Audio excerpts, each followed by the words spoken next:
golden gun headshots at bad habits. I'm Buddy, your favorite cloak-wearing, emotionally available hunter. And with me, as always, is the ghost with the most. I'm contractually obligated to be here. Let's just get through this before your ego overcharges your arc capacitor again. So today we're talking subclasses, your main source of space magic. If your guns are the paintbrush, your subclass is the whole dang canvas. Each class, Titan, Warlock, and Hunter, gets access to multiple subclasses, powered by either light or darkness. That means you've got a lot of ways to explode stuff stylishly. You start with Arc Strider as a hunter.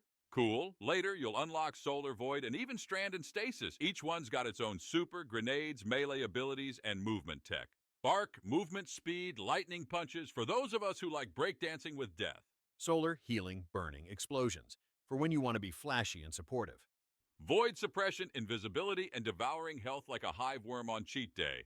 Each subclass lets you pick your abilities, different grenades, melee powers, aspects, and fragments. Experiment. Pick what fits your vibe, whether you're a sweaty Crucible gremlin or a chill PvE fireteam hero. Let's get to the good stuff. Supers. These are your game changers, your big finishers, your I've had enough of this button. Each subclass has a unique super. Warlocks throw flaming swords. Hunters go full anime with arc staffs. Titans become missiles. Just remember, use your super wisely. Blowing it on a single thrall is funny, but Zavala might not be impressed. Once you finish the Beyond Light and Lightfall campaigns, you unlock Darkness subclasses, Stasis, and Strand. Stasis lets you freeze enemies solid and shatter them into cosmic snowflakes. Strand is all about movement and manipulation, threadlings, grapples, and green stringy death.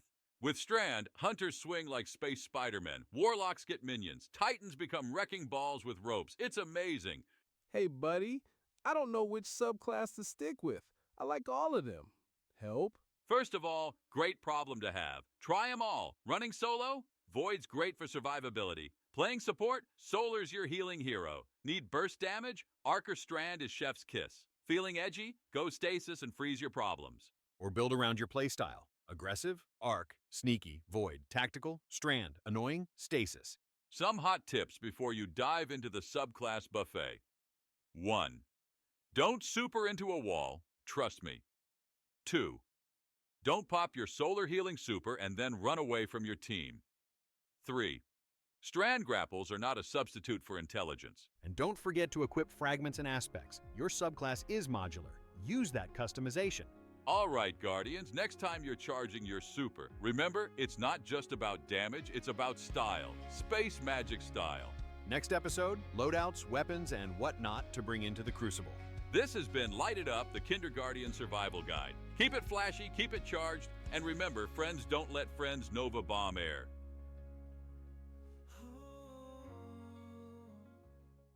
Europa weather? You guessed it. Blizzard again. Snow's coming in sideways, there's stasis energy crackling in the wind, and Clovis Bray's creepy AI is still giving motivational quotes with murder vibes. Tip of the day, if it's glowing blue and humming, maybe don't touch it. Unless you want to become a Guardian Popsicle. Broadcasting from somewhere between Zavala's patience and Shax's scream range, this is Lighted Up, the only show dedicated to turning fresh-rezzed Kinderguardians into bona fide legends. I'm your host, Buddy, hunter, cloak connoisseur, and your personal Sherpa through this weird little light trip. And I'm Echo, his ghost. I brought him back once, regretting it daily. Okay, Kinderguardian, you just woke up in the Cosmodrome. Confused? Great. That means your brain works. You're technically dead, but also very technically alive thanks to your new little buddy, Ghost. Hello, you're welcome. The Traveler, big shiny space ball in the sky, gives out light. Ghosts carry that light. We pick Guardians, people who can use the light to fight back the darkness. You're one of those people now. Which says more about the state of the universe than your qualifications. No pressure. Look, the basics are pretty simple. You died, maybe centuries ago, maybe yesterday, doesn't matter. Your ghost found something special in whatever bones, dust, or weirdly preserved corpse you left behind. I detected potential for light wielding, also a distinct lack of better options in the vicinity. Now you've got supernatural powers, the ability to come back from death over and over, and a fancy new job defending humanity from extinction. Cool, right? Side effects may include memory loss, existential crises, and an unhealthy addiction to collecting better guns. The darkness is complicated. ancient enemy of the traveler. Bad news for everyone. Think of it as the cosmic off switch trying to turn out all the lights in the universe. including yours permanently. Your job is to keep that from happening. Use your light, learn your abilities, and maybe figure out who you were before all this. Or don't. Fresh start. Your call. Let's talk threats. There's a whole buffet of things trying to kill you. Let's start simple. The Fallen, scavengers with extra arms and a grudge. Space pirates, basically. They used to have the Traveler before us. Now they want it back. Think of them as that X who keeps driving by your house at night, except with shock rifles and teleportation tech. They also worship machines and smell like wet carpet. Just an observation. Next, the Hive. Think space zombies with a religion. Creepy, chitin-covered, and they do this thing where they chant your doom. It's adorable.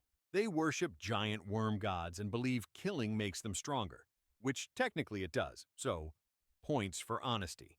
If you see glowing green runes and hear whispering that makes you want to throw up, that's Hive territory. Pro tip, shoot the thrall first. Little screamers travel in packs. Then there's the Vex, time-traveling robot cult, also adorable, in a horrifying shoot-you-in-the-face-with-lasers way. Imagine milk cartons with legs that want to convert the entire universe into a giant calculator. That's the Vex. They don't hate you. They just don't think you should exist in their perfect math equation. Their critical spots glow, which is considerate of them. Aim for the white belly juice. And the Cabal, big armored war hippos. They hit hard but run slow. Think of them as angry space turtles with a lot of guns. They also blow up planets for getting in their way. Military efficiency at its finest. If you run into one, aim for the head. If you can't see the head because it's charging at you like a freight train, aim for whatever's closest and pray. Oh, there are more, but you'll meet them when they try to kill you.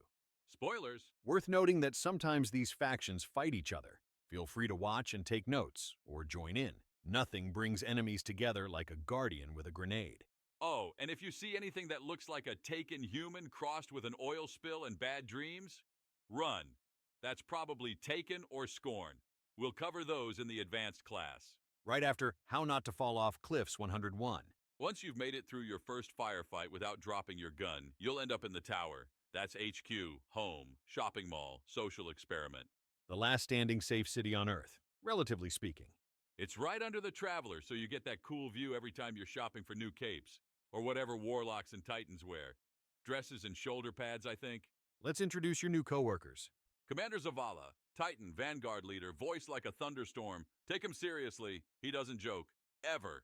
I've monitored him for 37 years, still waiting for the punchline.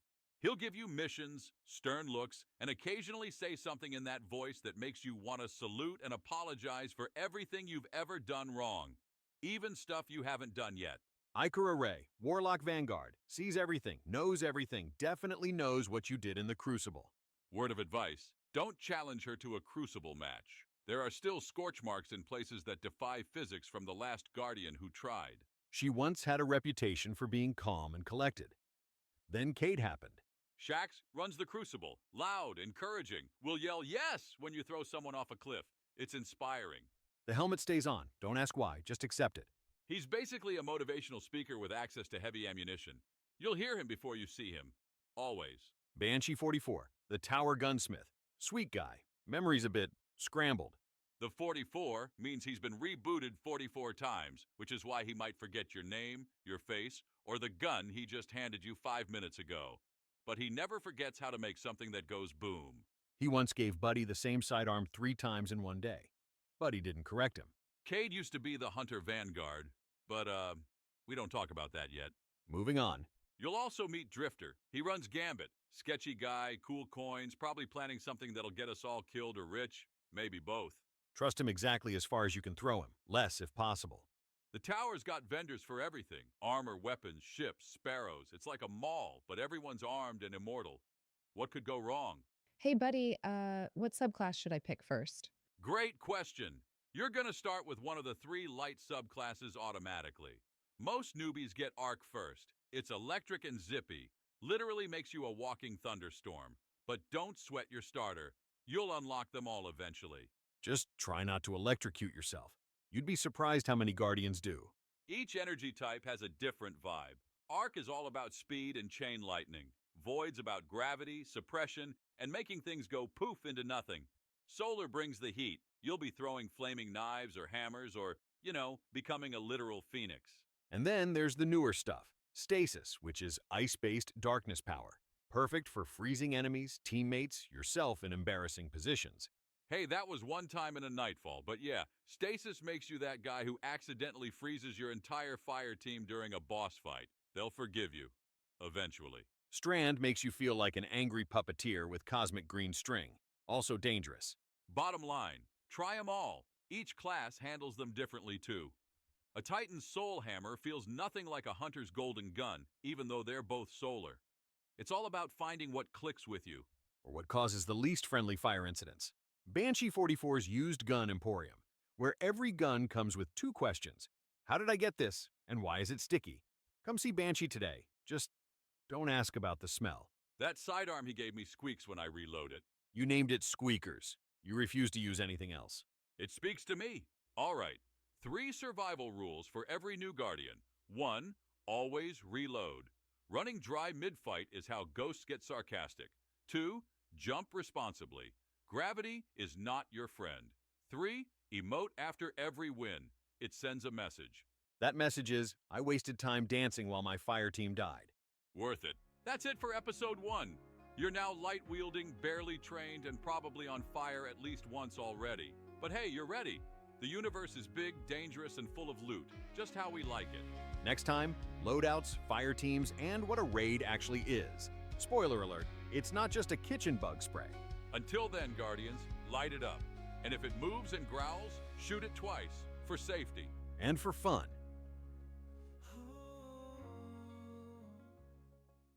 Yeah, Ikora doesn't really, want you hearing this. Zavala, he really doesn't. But, we're doing it anyway, you know? Tune in to the Cloak and Echo.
live from the moon. It's still creepy. Buddy here, and it's a real graveyard vibe today. The hellmouth's open, hive are screaming, and the sky is mostly black with a chance of, what was that noise? I'd recommend staying indoors, but let's be honest. If you're in the hellmouth, that ship's already flown.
You ever get shoulder charged before the match even starts? No? Then congrats! You've never been in the Crucible on a Sunday.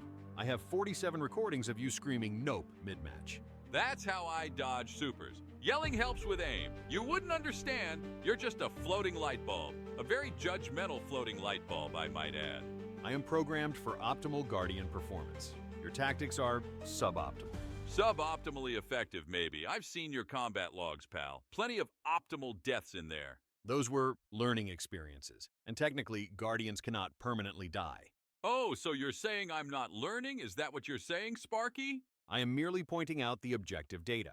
The data suggests room for improvement. All right, Mr. Data. Let's just say the Crucible brings out the best and the saltiest in all of us. And sometimes the shoulder charges before the countdown even hits 0. It's a lawless wasteland of supers and shotguns, and I wouldn't have it any other way. Except maybe with less shoulder charges to the face. Picture it. Twilight Gap, me, my golden gun, 3 titans in a trench like they're prepping for siege warfare. I nail the first, second one bubbles, third one shoulder charges my soul into orbit. You missed shot 3. Technically true, but spiritually, I won that encounter. You fell off the map. Spiritually, still counts. The scoreboard disagrees. Scoreboards are for tryhards, Ghost. Real Guardians play for the thrill, the glory, the chance to look cool while exploding. Speaking of explosions, there was this one time, right? On Bannerfall? I had heavy, yeah? Pop my super, feeling like a god, ready to rain fiery death on my enemies. And a warlock blinked behind me and Nova bombed the wall I was standing next to. I didn't even get a shot off. I was a supernova of wasted potential. That sounds inefficient.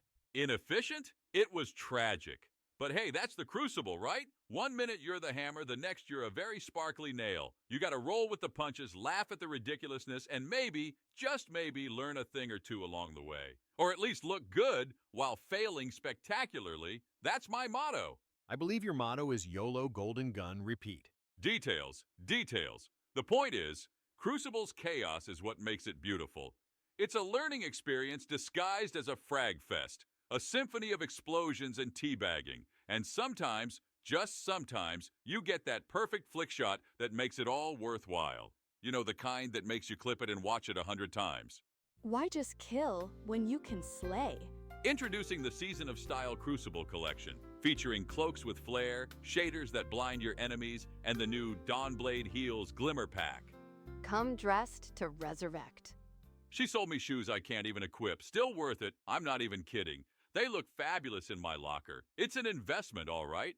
A Guardian's got to have options, right? You never know when you're going to need a solid pair of heels, even if you can't technically wear them into battle. All right, Guardians, settle down. You know what time it is. Time to embrace the salt. Let's dive into the Crucible call-in corner, where we celebrate the rage, the tilt, and the moments that make you want to chuck your ghost across the room.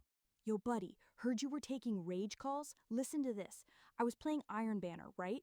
I Nova Bombed this Titan, direct hit, like point blank. The dude survived with, I swear, 1 HP. 1! And then he has the audacity to teabag me? Oh, the disrespect, the utter, unadulterated disrespect. I feel your pain, Guardian, I truly do. What did you do? Did you report him for unsportsmanlike conduct? Nah, man, that's Bush League. I switched characters, played 6 matches, and I hunted him down. 6 matches, man.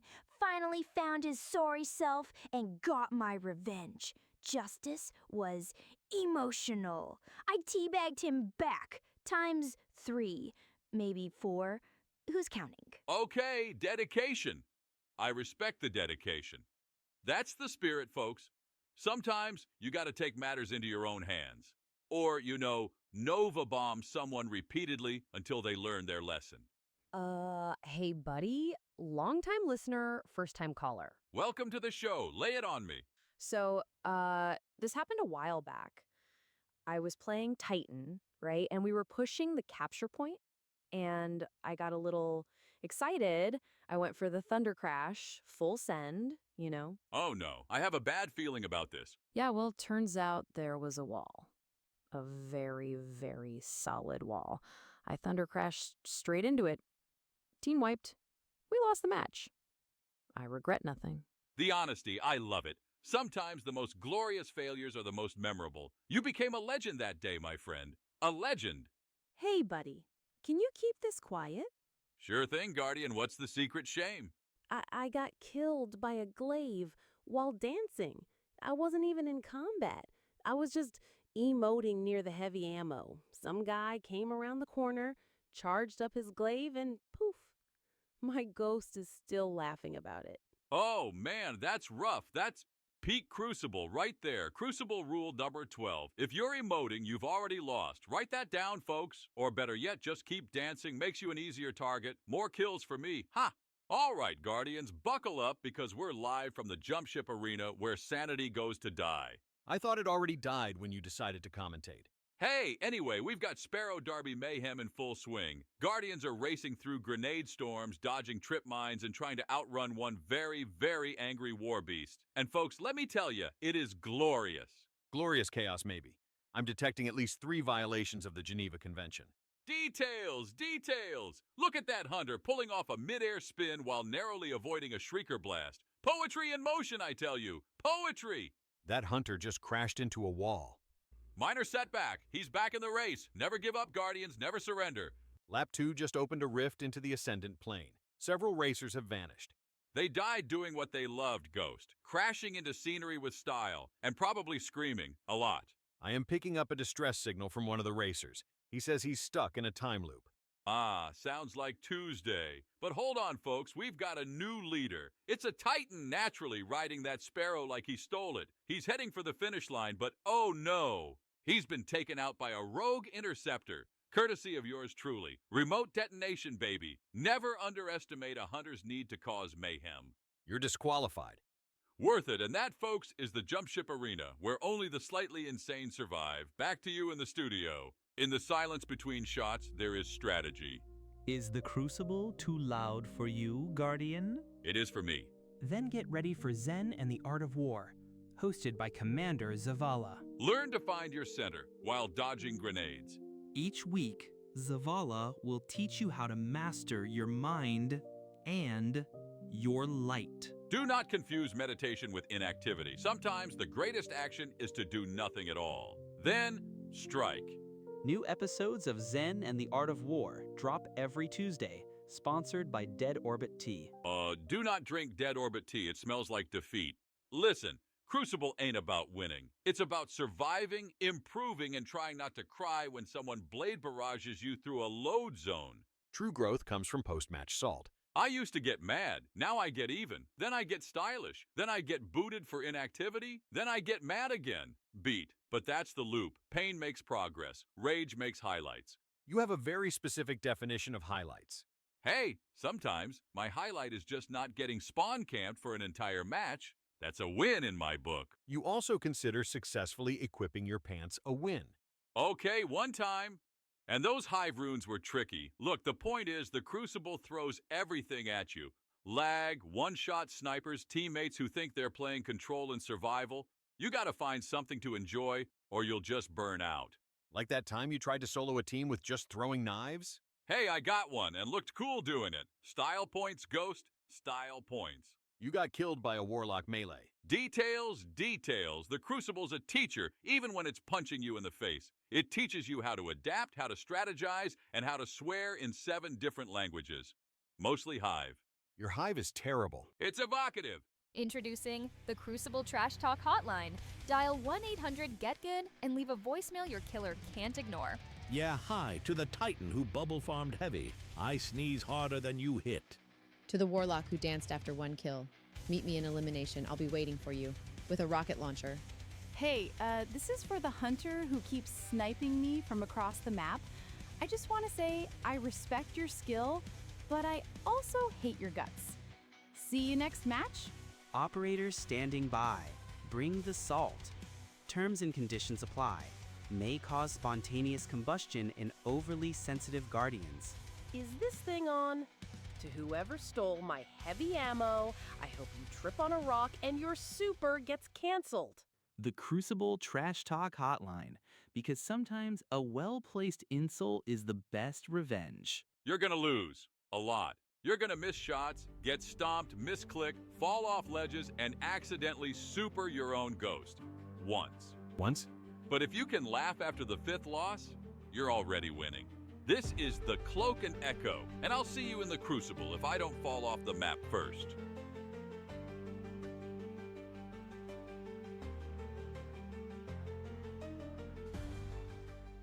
If you're hearing this, I'm probably being awesome somewhere, or dead. Either way, you're tuned to Tower Radio. Don't, screw it up. Welcome back, Space Cowboys and Cosmically Confused Killers. You're listening to the Cloak and Echo, the show that broadcasts from a questionable console behind Banshee's workshop. I'm Buddy, hunter, cloak model, ghost whisperer, and your guide to the tower's darkest corners. Tonight, we're diving into the void between light and memory with our episode, Dead Ghosts Tell No Tales. Because let's face it, in a world where death is just a temporary inconvenience, what happens to the Guardians who never came back? I feel obligated to point out this might be morbid territory. Says the floating resurrection battery who's seen me die. How many times this week? 17. The Cabal tank incident counts as 3 separate deaths. See? Death's just an occupational hazard, unless you're forgotten. So grab your ghost, dim your lights, and settle in. We're about to unravel some spectral threads that the Vanguard archives conveniently misplaced. Word from the tower's low-level channels, Osiris might have accidentally pinged a deep sight node inside a thrall nest. He's fine. Physically, that is. Mentally, though, still reading like a broken Warlock textbook. That's hardly news. Osiris interfaces with questionable technologies every Tuesday. Yeah, but this time Saint 14 had to physically drag him out while he was muttering equations. Even Ikora looked concerned, and that woman could watch the sun explode without blinking. And get this! There's a new covert mission on Nessus, completely unlisted. No name, no briefing, no official Vanguard stamp, just a blinking node and a cryptic message. If you remember us, come find us. Which you immediately investigated without backup or authorization. Would you expect anything less? The mysterious, the forbidden, the probably gonna kill me? That's basically catnip for hunters.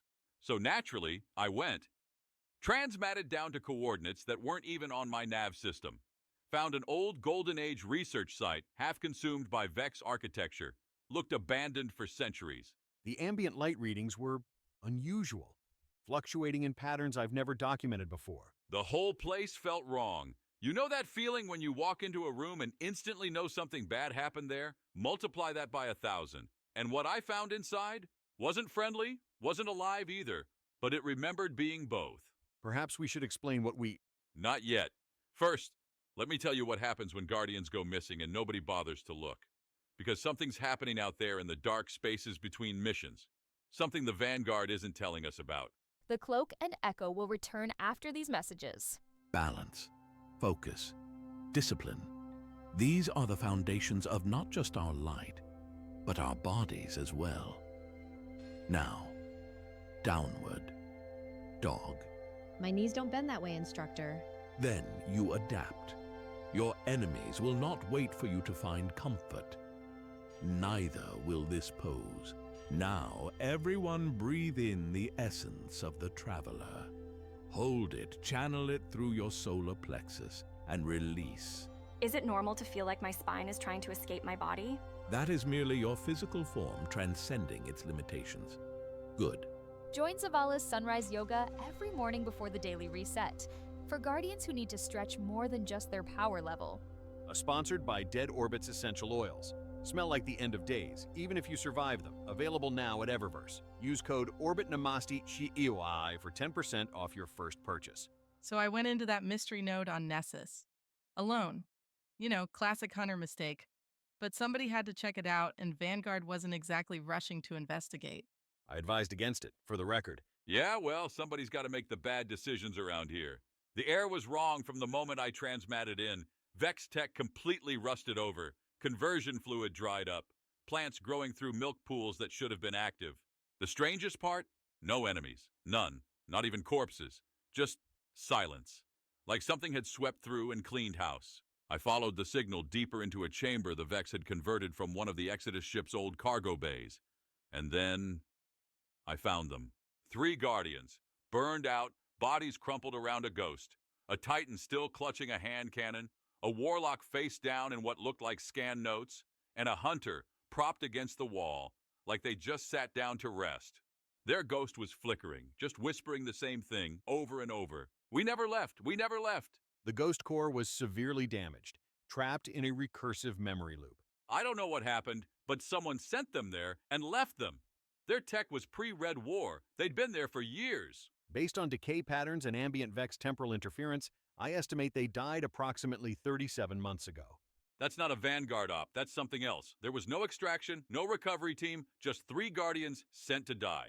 I archived its logs. Encryption predates the Red War, possibly Golden Age AI intervention, extremely sophisticated. And someone is scrubbing the records. When I got back to the tower, I checked the Guardian registry. They weren't there. No record of their deployment, no mission logs. The weird part? I recognized one of them. A Hunter who used to run strikes with Cade. But when I mentioned her name to Ikora, she looked at me like I was speaking Hive. If you find nodes with no data, don't ignore them. If you hear whispers from empty comms, don't dismiss them. Those ghosts were Guardians once, and something is erasing them completely. I've stored the coordinates in an encrypted channel, sending them out to any listeners who might remember these Guardians. If that's you, be careful. Whatever got them might still be waiting.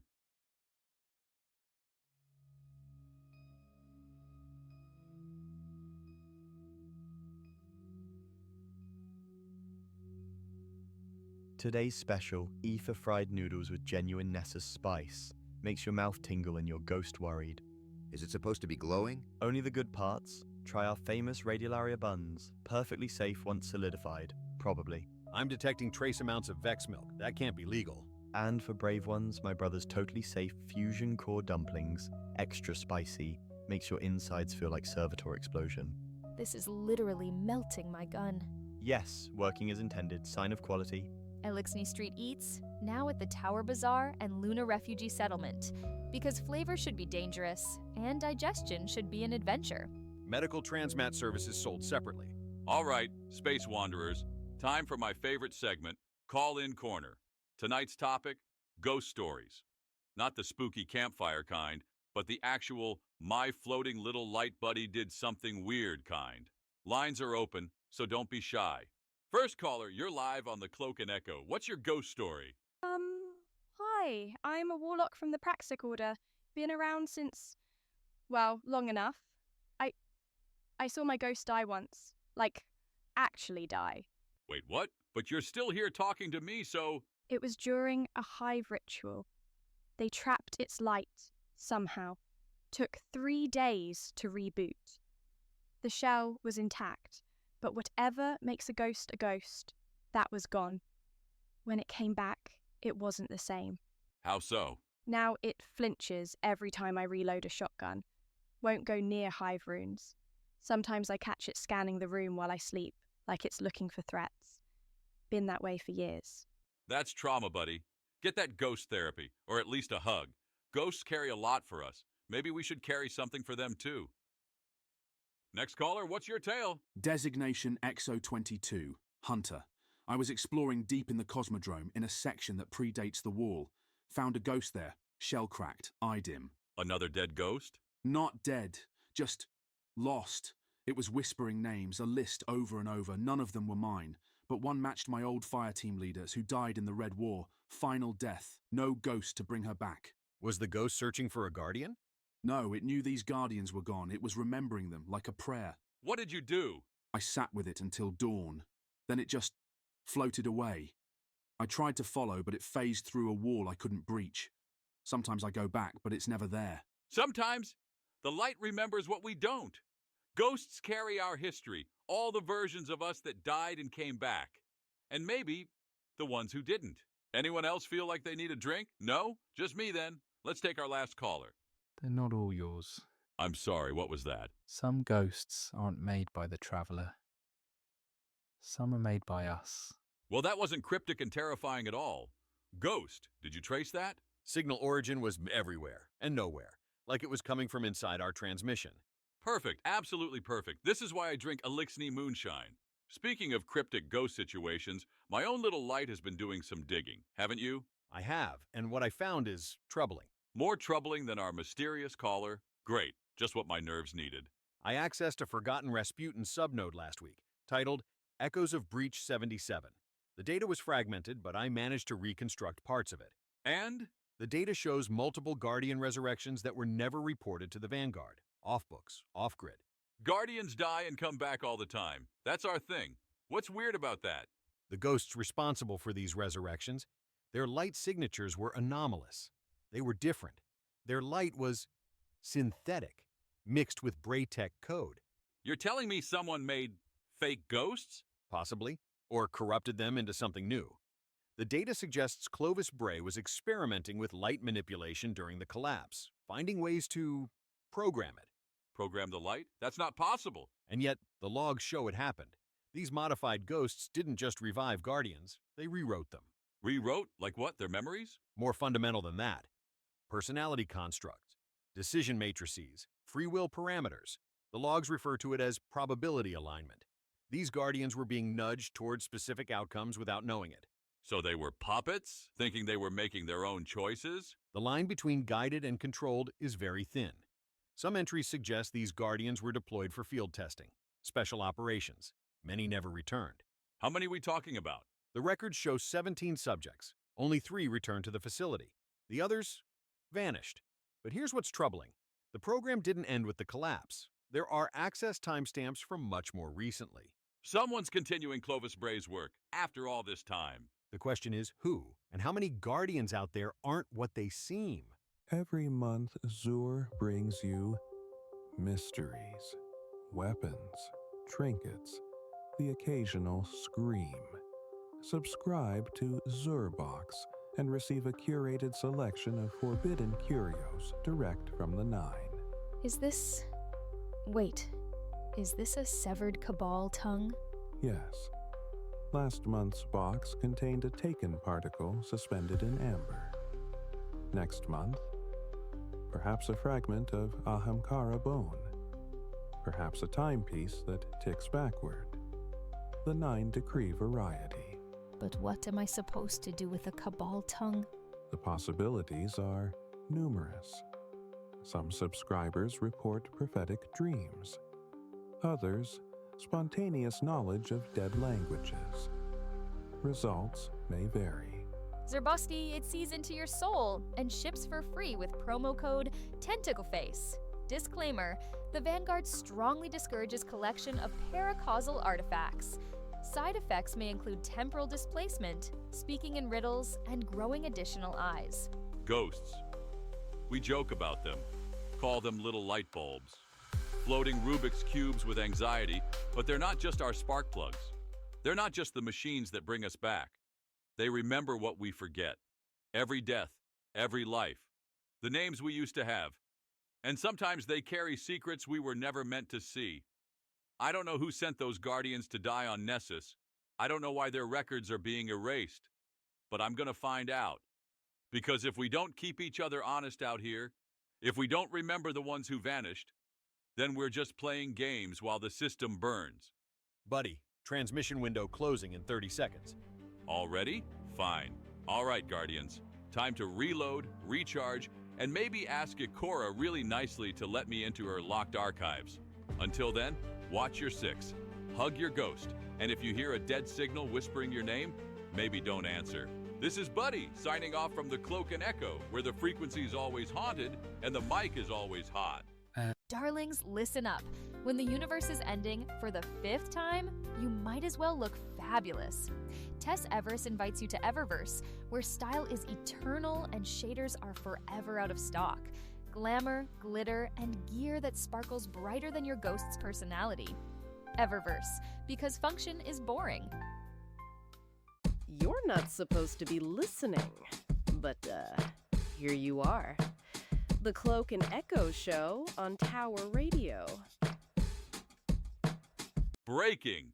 It's hot. Still hot. Always hot. Buddy here on Mercury, sweating through my cloak. The lighthouse is fine, Osiris is brooding as usual, and the sun is doing its best impression of a giant murder flashlight.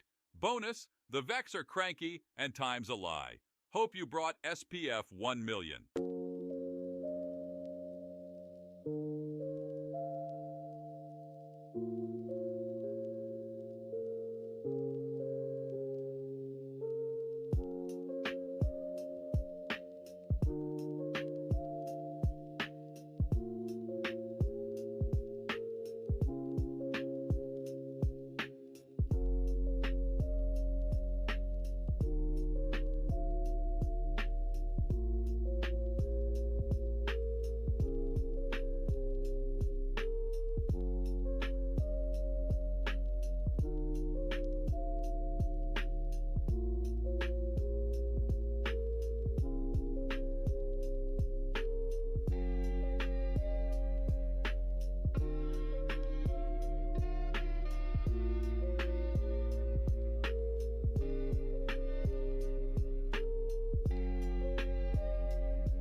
Guardians, ghosts, and whoever's currently dancing at the Postmaster, welcome back to Light It Up, the Kindergarten survival show that asks, did you reload before we started this episode? I'm Buddy, hunter, cloak model, and guy who just dismantled the same pulse rifle 5 times. Because he keeps getting the same one and forgetting. It's called Optimism, Echo.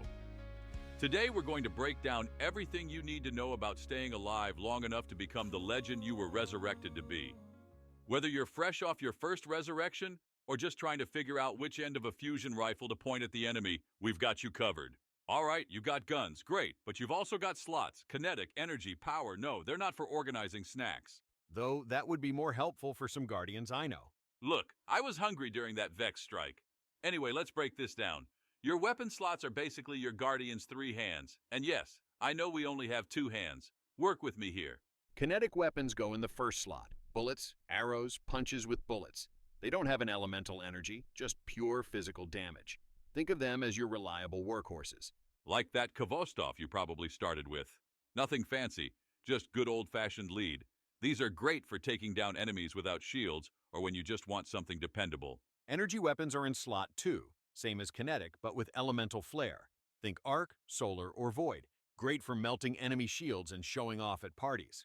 Match the shield color with your weapon element and watch shields pop like Cabal drop pods on an unsuspecting fire team. Arc for arc shields, solar for solar shields. You get it. And your power slot is for the big stuff. Rockets, swords, giant lasers. Use sparingly or just yell YOLO and swing wildly, like he does. I have 0 regrets. Power ammo is purple, rare, and worth its weight in glimmer. Save it for bosses, yellow bars, or that one Crucible player who keeps sniping you. Remember that some weapon types can appear in different slots. You might find hand cannons in both kinetic and energy slots, for example. The trick is balancing your loadout. Having all short-range weapons is great until you meet a boss that one-shots you from 50 meters. Maybe pack a scout rifle. Quick weapon breakdown. Hand cannons, space revolvers. Cool factor, 10 out of 10. Accuracy, depends on whether you're a Cade 6 wannabe or actually practiced with one. They're high damage, high risk. Miss a shot and you'll be reloading while everything tries to eat you. Auto rifles. Your best friend early on. Point, hold trigger, problem solved. They're reliable, forgiving, and perfect when you're still learning which end of the gun shoots. Think of them as training wheels with bullets. Great sustained damage, but you'll burn through ammo faster than Zavala burns through his patience with Guardians dancing on his desk. Shotguns, like knocking on death's door with a thunderclap. Great in close quarters, terrible at social distancing. One shot, one kill.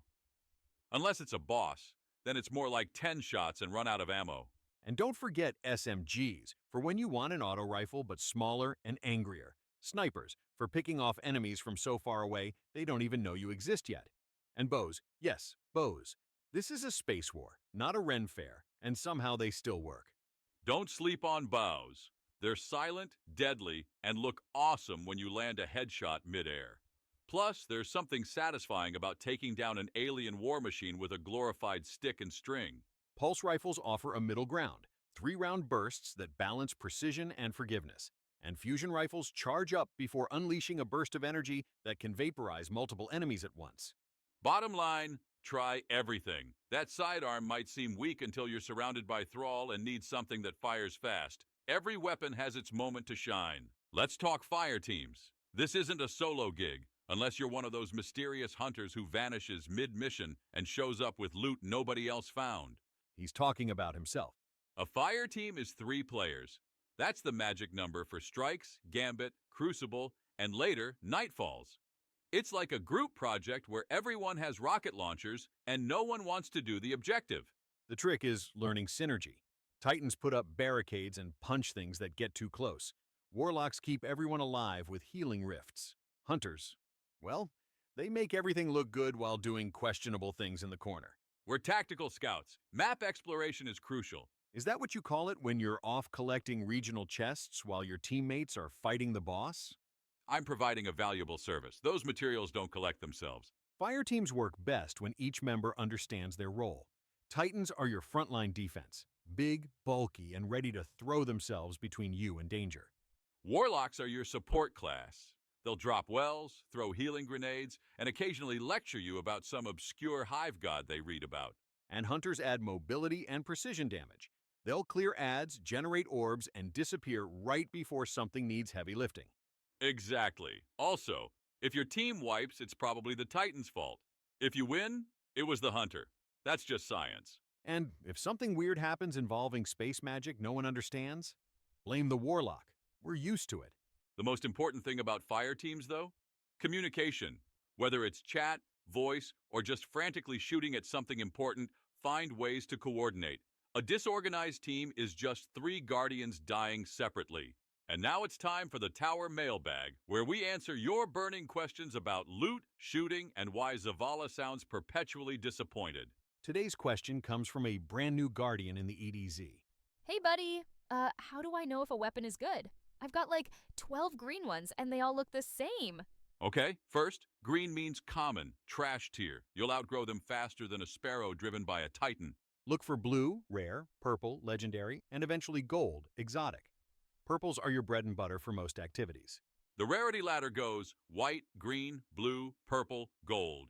Each step up means better stats and more perks. Once you hit level cap, you'll basically only use purple and gold.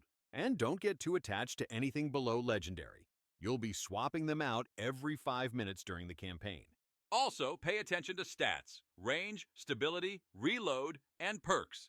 A Feeding Frenzy plus Rampage combo? That's Chef's Kiss. A scout rifle with hipfire grip? Hey, dismantle it and move on. If you're not sure, look for perks that complement each other. Outlaw speeds up reload after precision kills, so pairing it with Kill Clip, which boosts damage after reloading, is synergy at its finest. And remember, sometimes the ugliest gun in your vault might be a god roll. Don't judge a pulse rifle by its rusty exterior. Are your light abilities feeling a little dim? Stressed from constantly being shot at by the forces of darkness? Visit Ikora's Mind Garden, now open near the bazaar. Quiet contemplation in a serene environment designed by warlocks for everyone. Meditate, float, ponder the infinite. Side effects may include existential dread, spontaneous void awakening, and the overwhelming urge to start collecting books. Last time I went, I left with 3 more questions and no answers. That's just warlock energy. Did you try the guided astral projection package? No, I got the Find Your Inner Solar Light session. Spent 30 minutes staring at a candle until it exploded. That wasn't supposed to happen. This week only, special discount for Titans. We know meditation is hard when your solution to everything is punching. First session comes with complimentary crayons and a stress ball shaped like a cabal head. I heard they're opening a hunter section too. Yeah, it's just a dark corner where you can brood dramatically while sharpening a knife. 3 quick tips so you don't get booted from the team. I like to call these Buddy's Basics Don't Be That Guardian. 1. Pick up orbs. Those shiny little light nuggets charge your super and make your ghost proud. Plus, they're literally begging to be collected. Don't be the Guardian stepping over free power. 2. Don't shoot your power weapon at your teammate's back, even if it's funny, even if they deserved it, even if you're just testing something. Trust me, no one finds rocket-propelled friendship as amusing as you think. He's speaking from experience. 3. Use your super before you die, not after. You'd be amazed how many folks hold onto their super like it's a limited edition Sparrow they're afraid to scratch. Including him frequently. I was waiting for the perfect moment. The perfect moment isn't when you're already surrounded by 17 Hive Knights. It's called dramatic timing. Besides, nothing says I've got this like activating Golden Gun when you're at 1% health. And nothing says I don't got this like the death animation that immediately follows. And that wraps episode 2 of Light It Up. You now know your loadout, you've got a fire team, and you're ready to blast through the system like a caffeine-powered Sparrow. Just remember to actually apply what you've learned. We've seen too many Guardians who listen to advice and then immediately jump off the tower anyway. It's a rite of passage. Next time, what's a strike and why you shouldn't hide in a corner the whole time, how Gambit makes you trust no one including yourself, and why Lord Shaxx never uses his inside voice, ever. Until then, Guardians, I keep your barrel hot and your dance emote ready. And please, reload. Test. Is this thing working? Ghost, tell me this isn't broadcasting to Shaxx's personal feed again.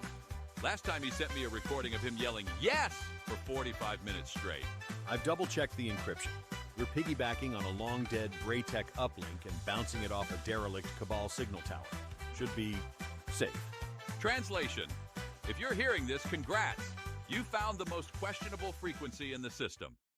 Welcome, Guardians, to the Cloak and Echo, the only radio show brought to you by a hunter for hunters. And anyone else who likes guns, loot, and stories that definitely won't get me in trouble with the Vanguard. That last part is debatable. Ignore my ghost. They're just mad I used their shell to open a jar of spicy ramen sauce yesterday. But hey, if you're tuned in, you're either lucky or have questionable taste in radio frequencies. Either way, you're in for a wild ride across the system. No rules, no filters, just the kind of intel you won't hear in tower briefings. Let's kick things off with the news. First up, the Vanguard confirmed what we all knew. The Vex are still doing weird Vex things on Nessus. Warlocks are writing whole dissertations on the new time fracture anomaly. Meanwhile, hunters, we're using it to speedrun lost sectors. Who's the smart class now, Ikora? Technically, the time dilation is dangerous. Technically, so is jumping off the tower for fun, but that doesn't stop half the Guardians I know. That's different. The temporal instability could potentially trap you in a recursive loop. Yeah, but think of the loot per minute. 3 legendary engrams in 40 seconds is a new record. Worth the existential risk, if you ask me. Ooh, that reminds me. Word out of the EDZ says there's a new gang of Fallen calling themselves the Skyrust Syndicate. Apparently led by a Dreg with a shank strapped to each arm, like knives. Stylish. Stupid. Classic Fallen. They've been raiding Golden Age bunkers for something specific, not just the usual scavenging. Right, and get this. My source says they're collecting pre-collapse batteries. For what? No idea, but I'm betting it's either going to explode or try to kill us. Or explode while trying to kill us. Your source being the hunter you met in that bar who paid you with a rusty sparrow part? Hey, Drifter vouched for him, sort of. He nodded in his general direction once. Yesterday, I took a quick job in the Cosmodrome. Thought it'd be a simple shoot some hive, grab the loot, jet out deal. But nope. Turns out the hive are trying to grow a tree made of chitin and nightmares in a sealed bunker. It's some kind of fungal anchor, possibly tied to the witness's corruption. Yeah, I call it the Nope Tree. I threw a Nova Bomb at it. Impressive because I don't even have void powers. And it blinked at me, like eyelids on bark. That's not anatomically possible. Trees don't have eyelids. Tell that to the tree! It watched me the whole time. Creepy. Then it started making this weird humming sound like someone gargling while playing a theremin. I detected unusual harmonic frequencies. They were resonating with certain neurotransmitters in nearby Thrall. Could be a method of control or communication. Whatever it was doing, it didn't like my golden gun. Set 3 branches on fire and the thing screamed. Not like a person scream. More like, you know when you step on a Dreg's foot and they make that surprise chirp hiss? Like that, but slower and deeper. I've archived samples for study. The Cryptarchs will want to analyze this. Moral of the story? Don't trust trees in hive territory. Or better yet, just burn them all down and ask questions later. Hunter problem solving at its finest. Tired of your pulse rifle jamming right when the Cabal War Beast charges? Swing by the tower and let Banshee 44 tune it up. He may forget your name, but he never forgets a weapon. Upgrades, calibrations, and maybe a cryptic mutter about the good old days. All at Banshee's Gunsmith Services. Side effects may include a sudden desire to dismantle everything in your vault. And now, call-in corner. We ask Guardians to send us their burning questions. Let's take a few. I should note that I've implemented a 5-second delay, just in case someone tries to broadcast tower security codes again. That was one time, and technically it was Cade's fault. Anyway, first caller, you're on with the Cloak and Echo. Hi, long-time listener, first-time caller? Is it true hunters just roll around until enemies get tired? Absolutely. It's called evasion tactics. We studied it in the back of Zavala's Patience. Next question. You could have given a more informative answer about hunter mobility and strategic positioning. Could have, didn't want to. Hunter secret techniques stay secret. Next caller. I ate an engram. Is that bad? Yes and no. Depends on your light tolerance. Was it at least an exotic? Purple. Tasted like lightning and sadness. Ah, legendary. Could be worse. Ghost, any medical advice for our Titan friend? Engrams aren't meant for consumption. They're compressed data matrices containing matter patterns. But given Titan physiology, you'll probably be fine. Might glow for a few days.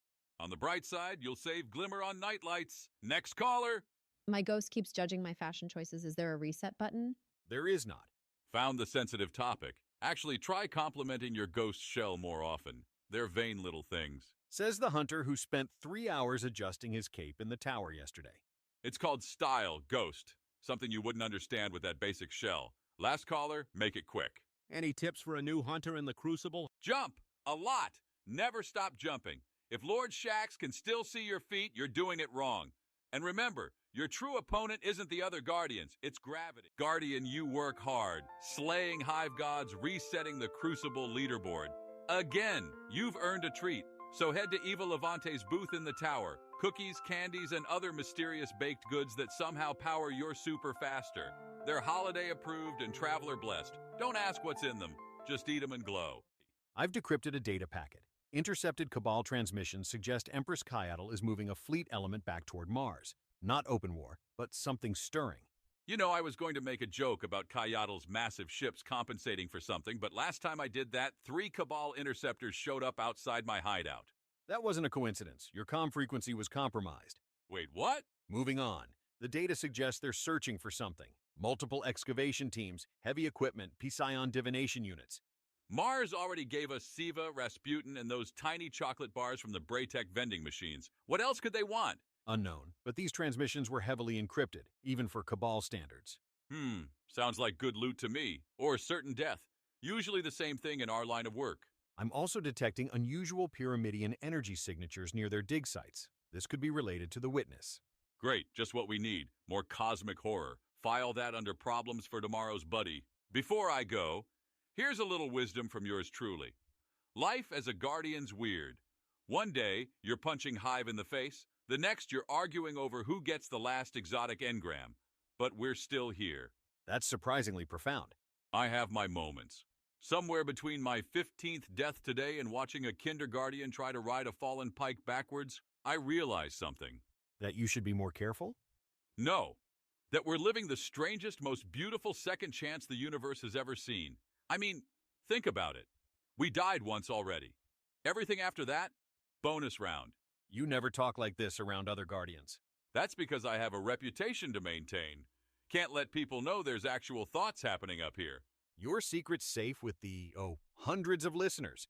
Look, all I'm saying is, between the cosmic gods trying to erase us and the Vanguard's weapon balancing patches, we're still light bearers, champions, chosen. We're still fighting. And sometimes failing. And sometimes winning. And sometimes just standing on the tower, throwing ourselves off the edge for fun. And I wouldn't trade it for anything. Not even for Cade's old cape. Now I know you're being sincere. And sometimes, just sometimes, we're a bunch of resurrected weirdos doing our best to save humanity while collecting cool guns. And that's enough.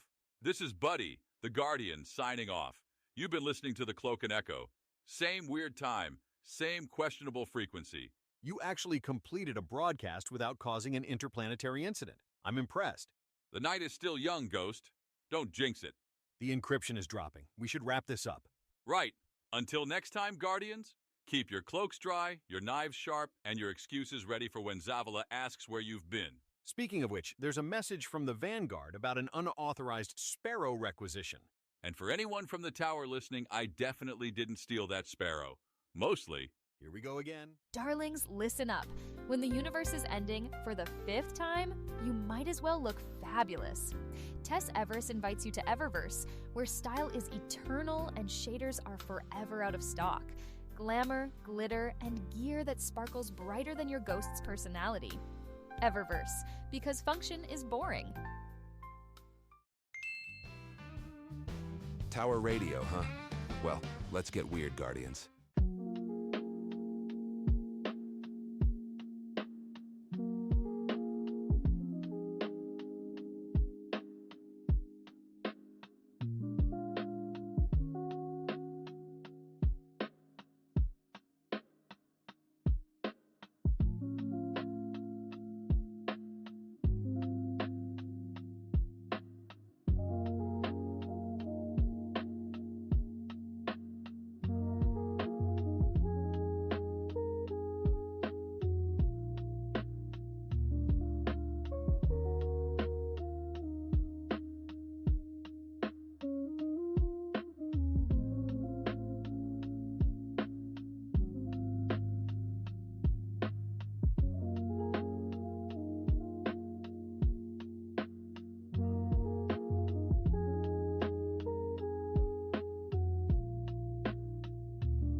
Buddy here, reporting from the sparkliest place I've ever almost died in. Dreaming city skies are misty with 100% chance of taken drama. Random ascendant portals keep opening, and I swear I saw a thrall recite poetry before exploding. Curse level?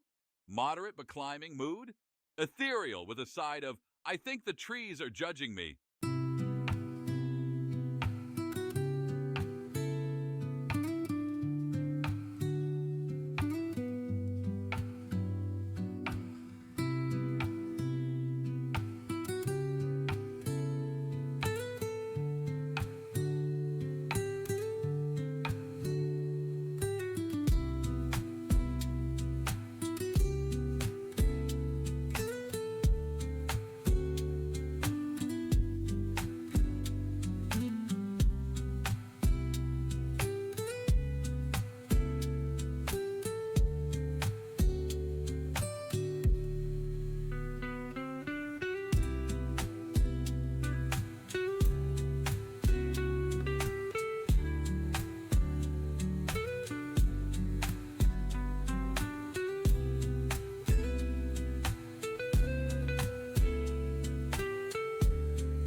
Need a smidge more sarcasm in your daily life?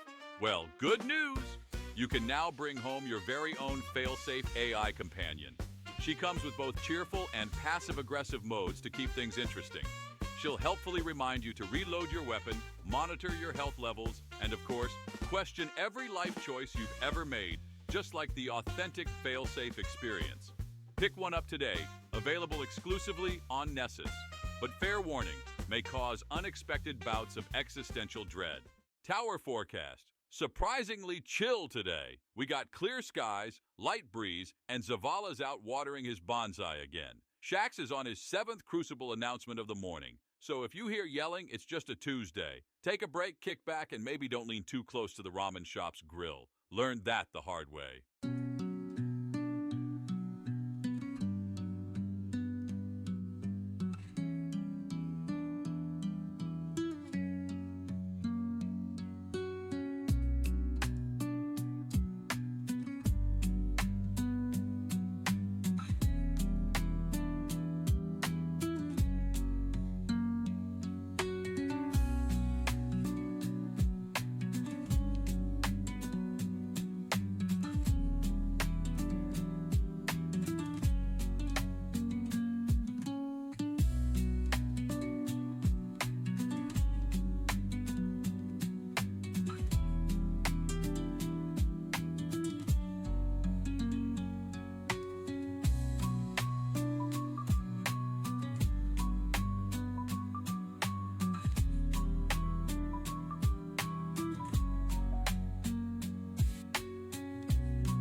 Welcome back to Light It Up, where the guns are loud, the drip is real, and your survival honestly depends on fashion and firepower. I'm your friendly neighborhood hunter buddy, and my ghost is once again judging my loadout choices, you know?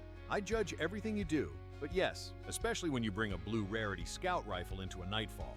Today, we're talking weapons and gear. I mean, if your subclass is your soul, then your guns, man, they are your attitude. And, some of y'all need an upgrade for real. Weapon types come in 3 flavors: kinetic, energy, and power. Kinetic is your raw damage. It's, just pure impact. Energy helps with shields. Think of it like, elemental counters. Power is your big boomstick. It's for, well, making things go boom. Auto rifles, hand cannons, fusion rifles, swords. Whatever your vibe, there's a tool for the job out there. But remember, not all legendary weapons are created equal. Perks seriously matter. Okay, so picking a loadout isn't just about favoritism, you know? Like, oh, I really love this auto rifle. Nah, it's about function. Are you, fighting swarms of enemies? Go with an SMG. Need range for those pesky snipers? Scout rifle, definitely. Boss damage? Oh man, hello. Rocket launcher, or a good linear fusion. And if you're still using a sidearm and a Grandmaster Nightfall, you better be very, very good. Or, very expendable. Just saying. Oh man, yeah, don't worry, Kindergardians. I mean, nobody expects perfection right out of the gate. Just maybe retire that white rarity sniper rifle, okay? Just put it away. For your own good. All right, moving on from guns to the threads. Armor is way more than just, drip. Each piece, your helmet, your arms, chest, legs, and your class item, they all give you stat bonuses. And seriously important mod slots. Oh, mods. Mods are they're your power moves, you know? You want to throw more grenades? Mod for discipline, baby. You want to survive those crazy melee fights? Resilience? That's what you need. Trust me on this one.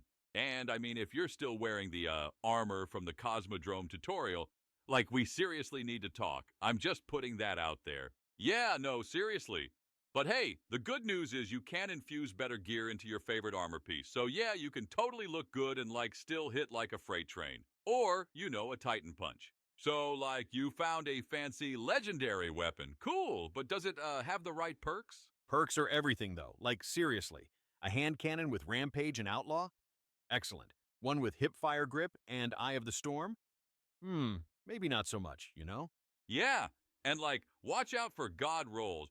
That's Destiny slang for, perk combinations that turn your weapon into, a space blender. So, always check the perks, compare your options.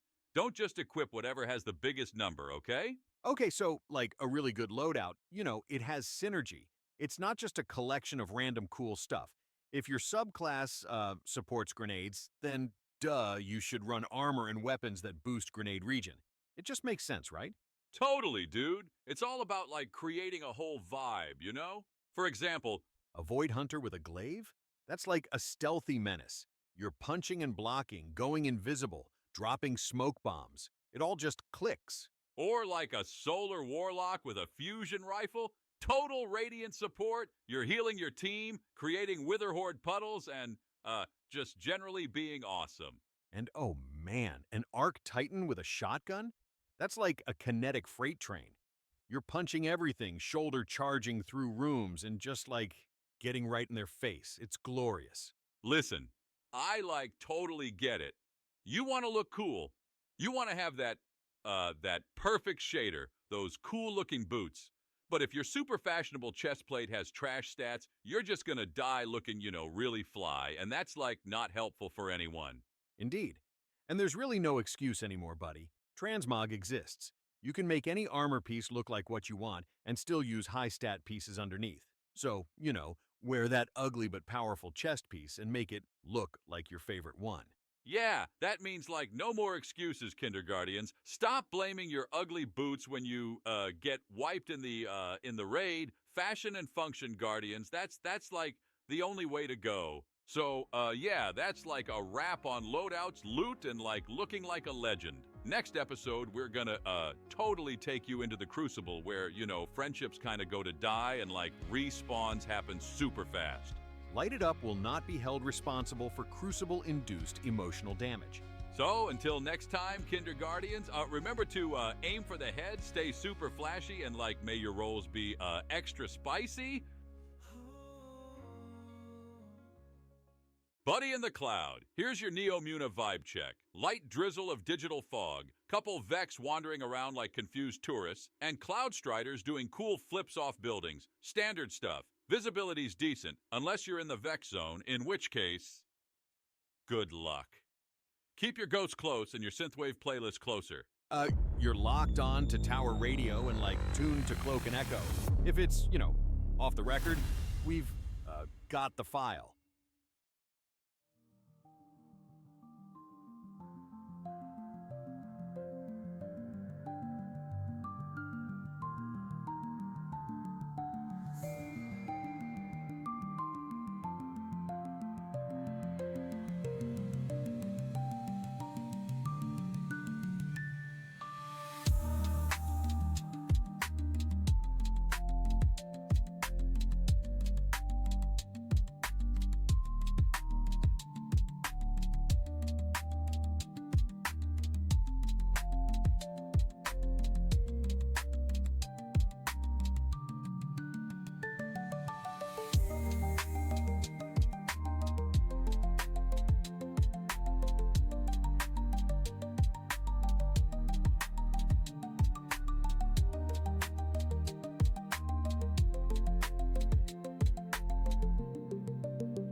This is Guardian Tower Frequency 7, broadcasting to all sectors. Stay safe, stay sharp.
Guardian, you work hard, slaying hive gods, resetting the Crucible leaderboard. Again, you've earned a treat. So head to Eva Levante's booth in the tower. Cookies, candies, and other mysterious baked goods that somehow power your super faster. They're holiday approved and traveler blessed. Don't ask what's in them. Just eat them and glow. Up late? Can't sleep? Neither can we. You're listening to Tower Radio, Midnight Edition. Bright lights, fast rides, and sonic vibes. Neo Luna Nights, they live on Tower Radio. This just in, the quagmire is still gross, foggy, humid, and full of suspicious glowing puddles that might whisper your deepest fears. Swamp weather, but make it hive. If you're feeling existential dread, don't worry. That's normal. That, or something's crawling into your mind. Either way, get some fresh air. Wait, does this place have air? We interrupt your regularly scheduled jams with a special Tower Radio field report, direct from the fire teams in the thick of it. It's time for Reports from the Field with Maverick and Master Mix. Don't touch that ghost. This is Titan Class 315 Field Handle Maverick. Sector's hot. Cabal skiffs dropping in like they forgot how gravity works.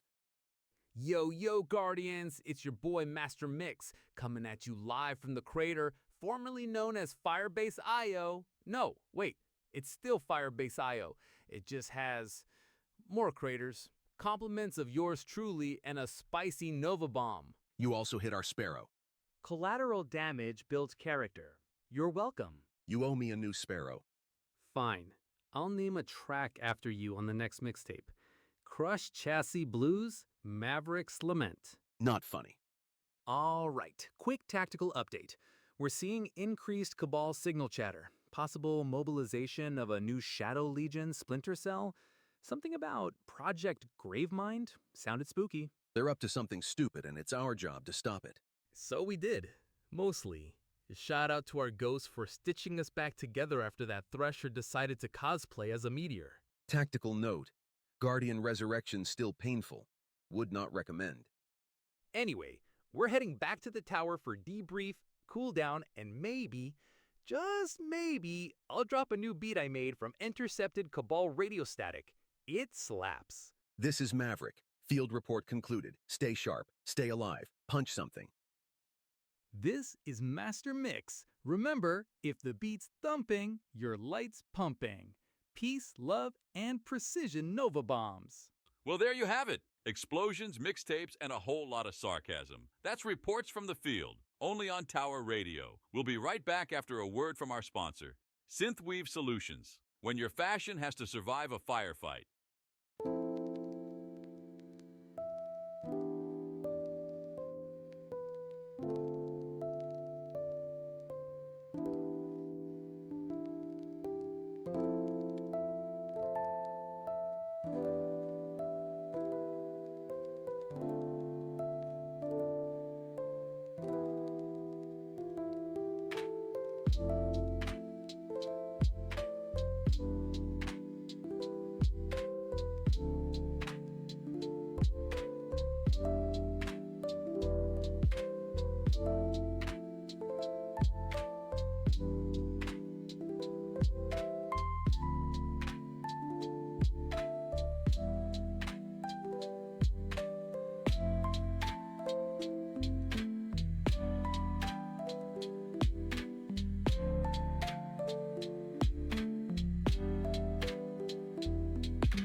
Risen and ready.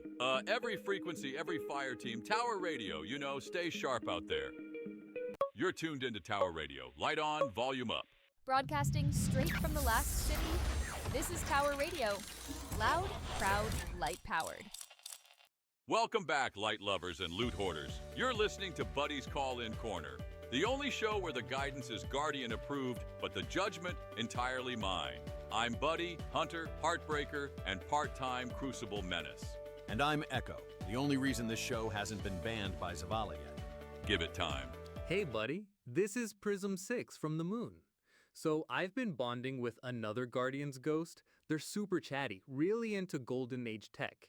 Now my ghost has started giving me the cold shoulder. I swear it's jealous. What do I do? Oh ho ho, spicy.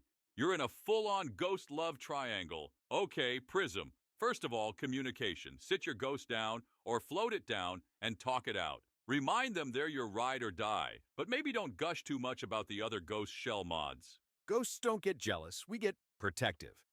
You renamed our ship after that ex-Guardian I teamed with for 2 strikes. That was for tax reasons. Hey buddy, I'm HollowSpike92 and I need advice. I play a lot of Gambit, like a lot, and I've been invading so much, my fire team's starting to worry.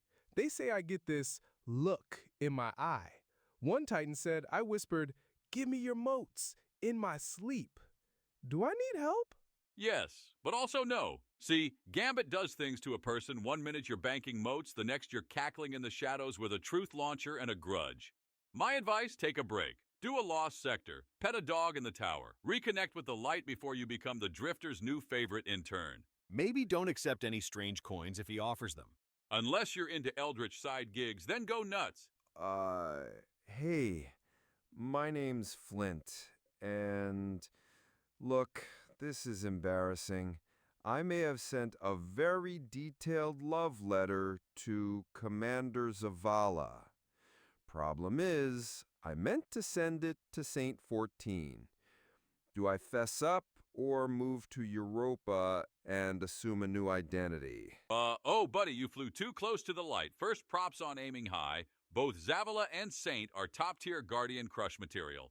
That said, Saint's the romantic. Zavala's the quiet sigh and continue the mission type. You've got 2 paths. Be honest, send a second message explaining the mix-up. Saint will get a laugh out of it.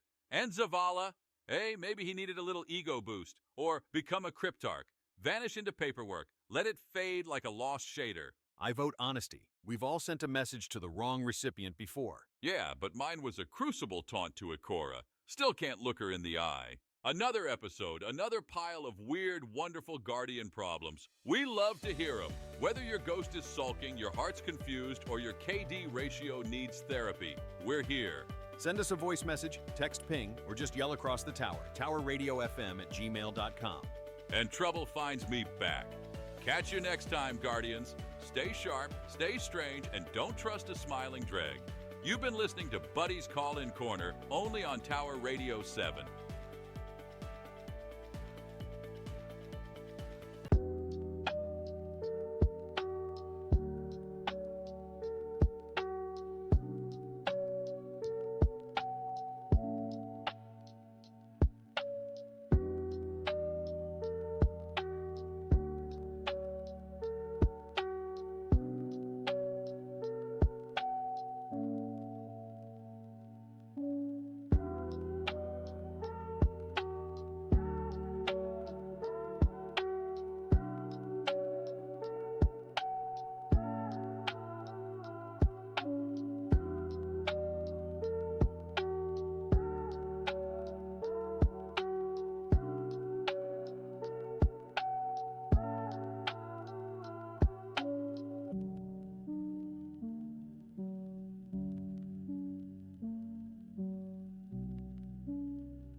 Signal clear. Guardian broadcast aligned. You're on tower radio.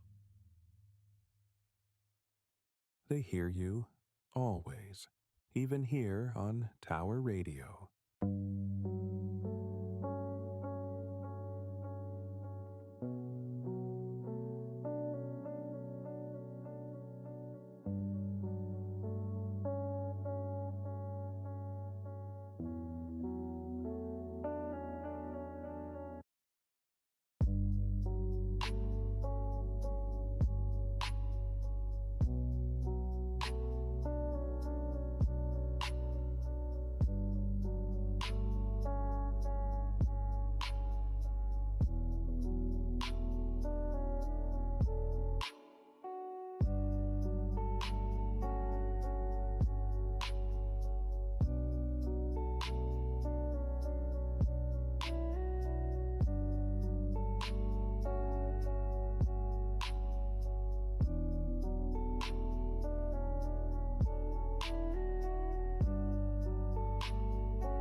Want to look edgy without spending all your bright dust?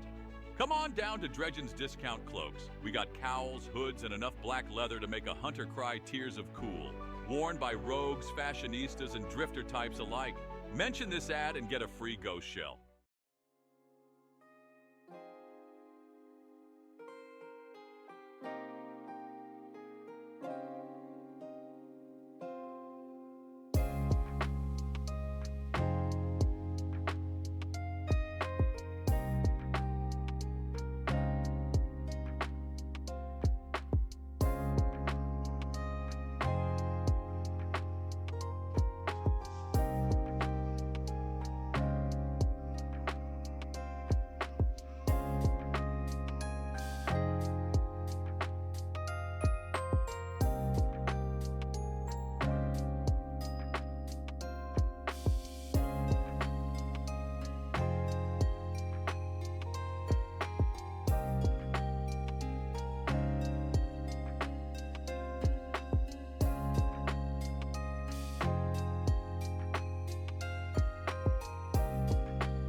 Guardians, welcome back to Light It Up, the show that helps kindergardians like you not get blasted into orbit 10 seconds into a strike. I'm Buddy, cloak enthusiast, crucible dropout, and guy who once tried to punch a boss to death. It didn't go well. He cried loudly in a lost sector. Today's episode, we're diving into Destiny's core activities, strikes, gambit, and the crucible. It's like choosing between 3 flavors of chaos.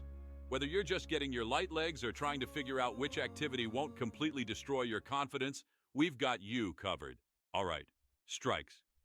Think of these like 3-player mini-adventures. You and your fire team charge through enemy territory, blast through mobs, solve 0 puzzles, and fight a boss that yells way too much. Strikes drop Vanguard reputation and engrams. Run enough, and Commander Zavala might actually notice you. Maybe.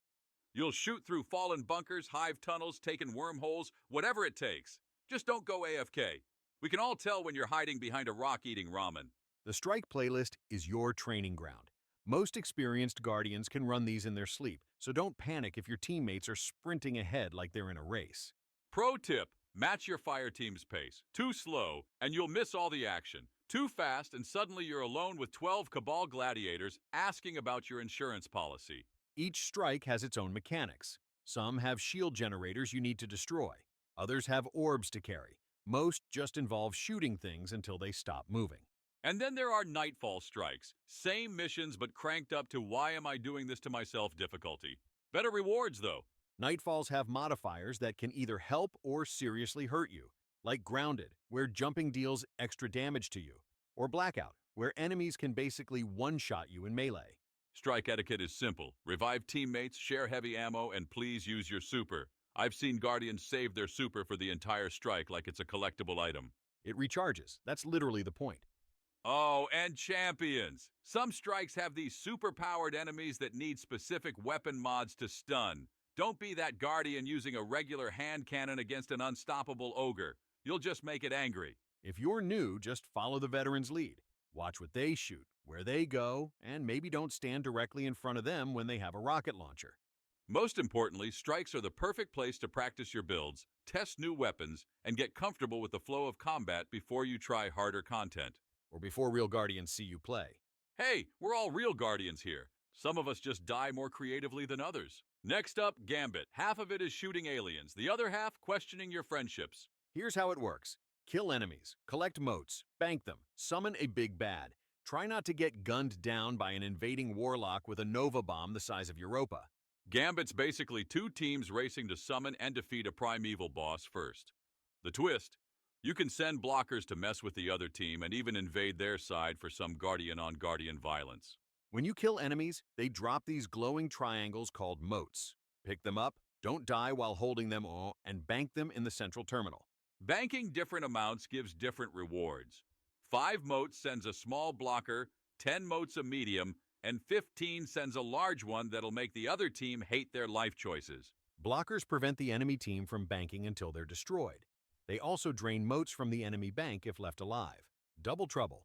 Teamwork is everything. A good Gambit crew knows when to bank, when to invade, and when to just start yelling. The portal is key. When it activates, one player can invade the opposing side. You get an overshield and 30 seconds to ruin someone's day. If you're invaded, don't panic. Hide, stick together, or hunt the invader down. They glow bright red. Think angry Christmas light. Remember, if you're holding 15 motes and die, that's 15 reasons your fire team will never trust you again. I still have nightmares about losing 15 motes to an invader's sniper shot. My clan made me change my name to Mote Dropper for a week. Once you bank 75 motes total, you summon your primeval. Kill it first, you win. But the other team can still invade and heal your boss by killing you. Also, don't invade if you're bad at it. No shame in guarding the bank, my friend. Better to excel at collecting motes than waste an invasion opportunity. Final tip. When the drifter says bank those motes, it usually means an invasion is coming. Don't be caught with a pocket full of triangles and nowhere to hide. Gambit rewards smart play over just shooting everything. And remember, the drifter is watching. Always watching. Time for the Crucible. This is Destiny's PvP. Think dodgeball but with rocket launchers. And Lord Shaxx as your extremely loud gym teacher. The Crucible is where Guardians face off against each other in various competitive formats. Consider it a training ground where the enemies can actually think. Unlike PvE, where you can memorize enemy patterns, real Guardians are unpredictable. Some will rush you with shotguns. Others will snipe you from halfway across the map before you even know what hit you. Team Deathmatch, Zone Control, Rumble, Trials if you hate yourself. There's a mode for every mood. Control is the most common mode you'll play. It's about capturing and holding zones while defeating enemies. More zones equals more points per kill. Simple in theory, impossible when everyone's ignoring the objectives. Survival is about limited lives. Your team shares a pool of lives, and when they're gone, you're out. Think carefully before charging into that 3v1. Rumble is free for all. No teammates to blame, just you against 5 other Guardians all hunting the same prey, which is you, by the way. Trials of Osiris is for the elite, or masochists. It's 3v3 elimination with the best rewards, but also the sweatiest players who've memorized every pixel of every map. Don't worry about KD at first. Learn the maps, know your radar, and please stop charging in with a sword unless you're 110% sure. The radar is your best friend. Red means danger. The brighter and closer to the center, the closer the enemy. Red at the edge means they're nearby, but not in your line of sight. Special ammo is limited in Crucible, so make those shotgun and sniper shots count. And for the love of the Traveler, don't waste your super on one person when there's 3 around the corner. Pro tip, if you see a Titan sprinting at you with a glowing shoulder, that's not a high five. Or a hunter pulling out a golden gun, that's not a light show. Or a warlock floating in the air, they're not trying to get a better view. Positioning is everything. Know when to engage and when to retreat. And stick with teammates. Lone wolves make good target practice. Crucible is where legends are born, or where they accidentally grenade themselves in the face. Either way, it's fun. And remember, it's just a game. Even when Shaxx is screaming in your ear about throwing enough grenades. All right, time for Mail Call. This is where we answer your burning questions about Guardian life, explosive mishaps, and fashion choices. Mostly the explosive mishaps. Let's see what we've got today. Hey buddy, what mode should I focus on first? There's a lot going on and I'm overwhelmed. Great question. The beauty of Destiny is you can play it however you want. If you like story and loot, Ghost Strikes. They're the perfect gateway drug to harder PvE content like Nightfalls and Raids. They also have the lowest chance of someone sending you hate mail. If you like PvP and yelling, Crucible. Nothing beats the rush of outplaying another Guardian. Just prepare for a learning curve steeper than the tower walls. And if you want chaos, moats, and betrayal, Gambit. It's where friendships go to die, but the matches are quick and the gameplay loop is addictive. Really, it comes down to what you enjoy. Are you competitive? Cooperative? Do you like predictable enemies or the chaos of human opponents? Pick one. Play until you hate it, then switch. Spoken like a real Guardian. Tired of dying? Try Banshee 44's refurbished rocket sail. Slightly used, mostly safe. Only explodes sometimes. Side effects include victory dances, spontaneous combustion, and occasional time-space anomalies that Ikora definitely doesn't want to know about. Is that legal? In the tower? Absolutely not. But Banshee forgets he's running the promotion every 3 hours, so nobody stops him. Fair point. I did get my first Gallarhorn from his gently used bin. Here's the good stuff. Group play golden rules. Number 1, revive your teammates. Don't dance near their ghosts unless you want them coming back just to throw you off a cliff. Number 2, don't steal heavy ammo unless you earned it. We all see you sprinting to that purple brick while your teammates did the actual work. I've ended friendships over heavy ammo theft. 0 regrets. Number 3, communicate. Even if it's just screaming incoherently into your mic when the boss goes immune for the 15th time. At least your team knows you're alive and suffering with them. And don't forget, if someone's carrying the team, thank them. A little gratitude goes a long way. Even a simple emote works. And if you're the one carrying, feel free to rub it in, but with class. Maybe a subtle dance at the end, not a full 10-minute victory parade while everyone's trying to collect their loot. The line between confident and obnoxious is thinner than a hunter's patience in a long strike. Remember, Guardians, we were all blueberries once. Pay it forward. That's episode 3 in the books, Kinderguardians. Whether you're blasting Cabal into orbit, banking moats like a banking professional, or missing every single Crucible shot, just remember, it's about having fun, getting better, and definitely not standing in that suspicious glowing fire on the ground. The fire is never your friend, ever. Neither is that glowing pool or that red beam. Actually, just assume anything glowing is trying to kill you. Next time on Light It Up, we're diving into the real power fantasy, supers, subclasses, and which light flavor pairs best with various combat situations. And which ones are specifically engineered for maximum punching efficiency. Until then, Guardians, keep your gun loaded, your ghost chatty, and your dance emotes fresh. This is Buddy and Echo signing off. May the light guide your aim, and may your respawn timer be quick when it doesn't.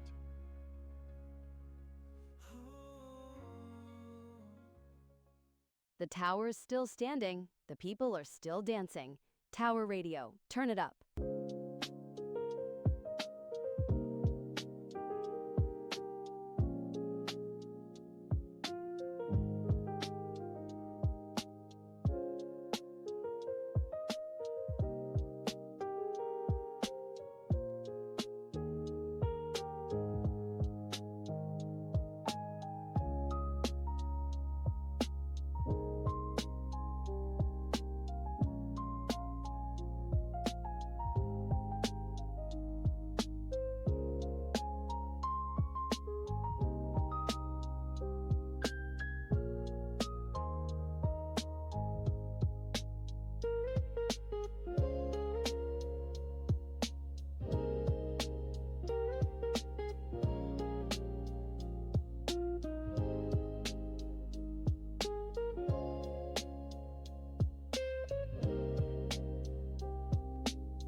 Some Guardians recharge with Crucible, some with Gambit. Me?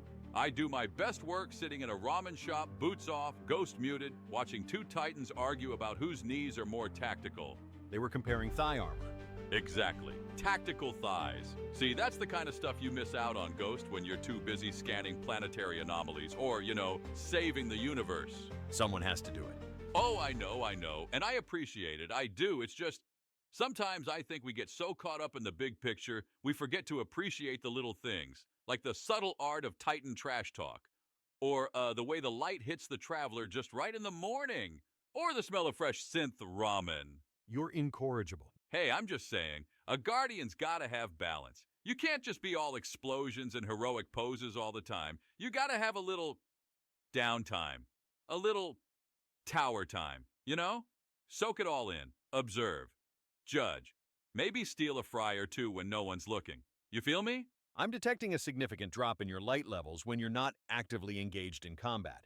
That's just Zen, Ghost, pure Zen. I took the day off. No patrols, no bounties, no saving the solar system. Just me, a questionable cup of synth chai, and a seat on the postmaster's steps. I was just gonna zone out, recharge, maybe watch the pigeons fight over a stale engram crumb.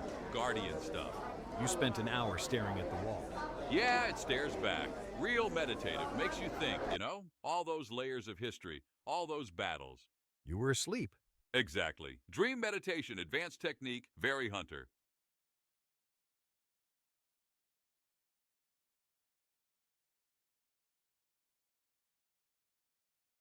You took it immediately. I always take noodles. It's like in the Hunter code. Or maybe it's just basic survival instinct. Either way, you don't turn down free noodles. Especially spicy ones. This guy, right? He's got this whole tower of noodles and he's just shoveling them in. Like he hasn't eaten in a week. Perhaps he hadn't. Could be, but he offers me some, and I'm not gonna say no. We sit there side by side, just chowing down on noodles, watching the ships come and go. Didn't even exchange names. Just two Guardians, united by a shared love of questionable tower cuisine. That's what I'm talking about, Ghost. Human, or exo, or awoken connection, in its purest form. You drooled on your cloak. Details.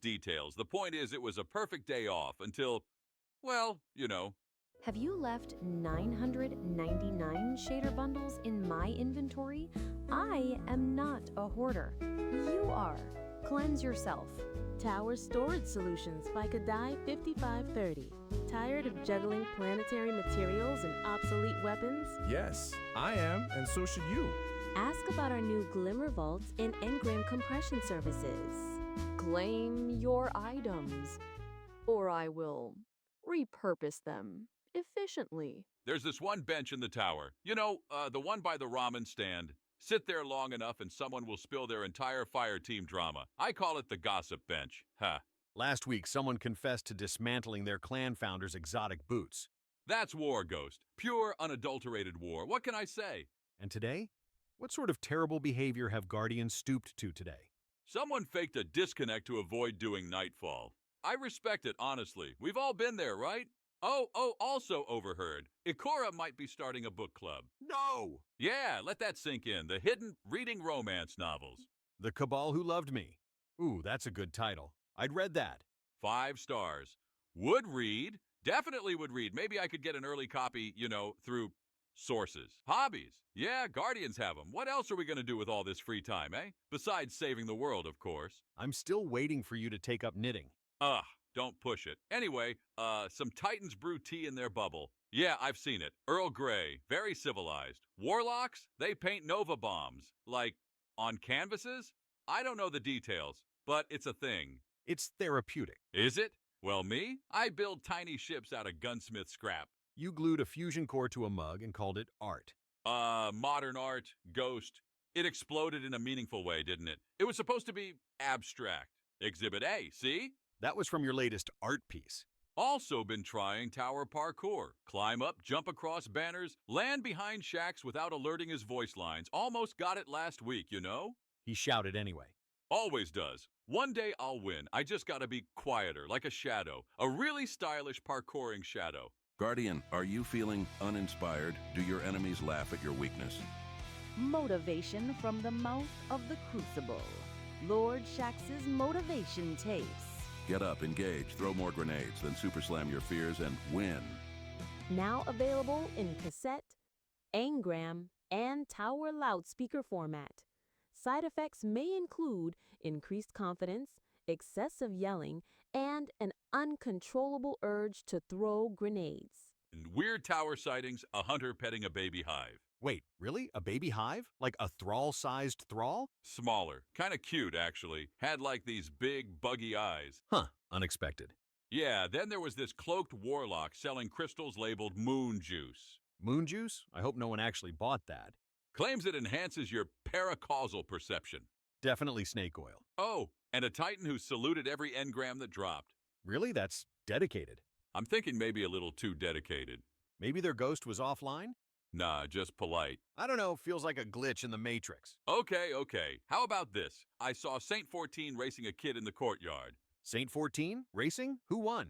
He let the kid win, then paid him in glimmer. That's actually wholesome. Saint 14? Wholesome? Told you, even titans have hearts, sometimes big ones, mostly made of bubble foam.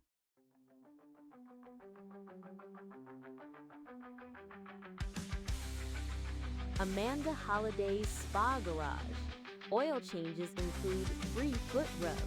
Because even Guardians deserve downtime. Sometimes you need to just sit, chill. Let Zavala frown from a distance. Not every day's a firefight. Some days are ramen days. And bench gossip days. Right, we don't just save the system, we live in it, so live well. This is the Cloak and Echo. Stay chill, Guardian. Next week, we're going fishing. Yes, really.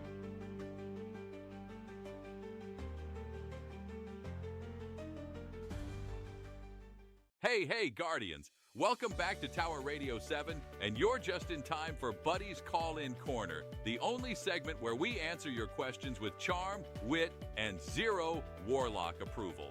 I'm your host, Buddy the Guardian. And with me, hovering at my shoulder like a slightly sarcastic mosquito, that's hurtful, is Echo, my long-suffering ghost and co-host for this space circus. Don't blame me if your advice column turns into a system-wide PSA someday. That's the goal. Let's go to our first caller. Hi. This is Crowfeather42, Hunter, obviously. So, someone stole my favorite cloak out of my locker in the tower. Black leather, green stitching, super vintage. I will throw knives. Just saying, what do I do? Oh, someone made a huge mistake. You don't mess with a hunter's cloak. That's sacred. You've got two options, Crowfeather. Option 1, peaceful route. File a report with Ikora. She runs things now and can maybe swing a tower-wide cloak check. Option 2, my route. You put up flyers, offer a reward, then sit in the shadows of the annex for 3 days straight until the thief shows up wearing it. You confront them, dramatically. Or you could just get a new cloak?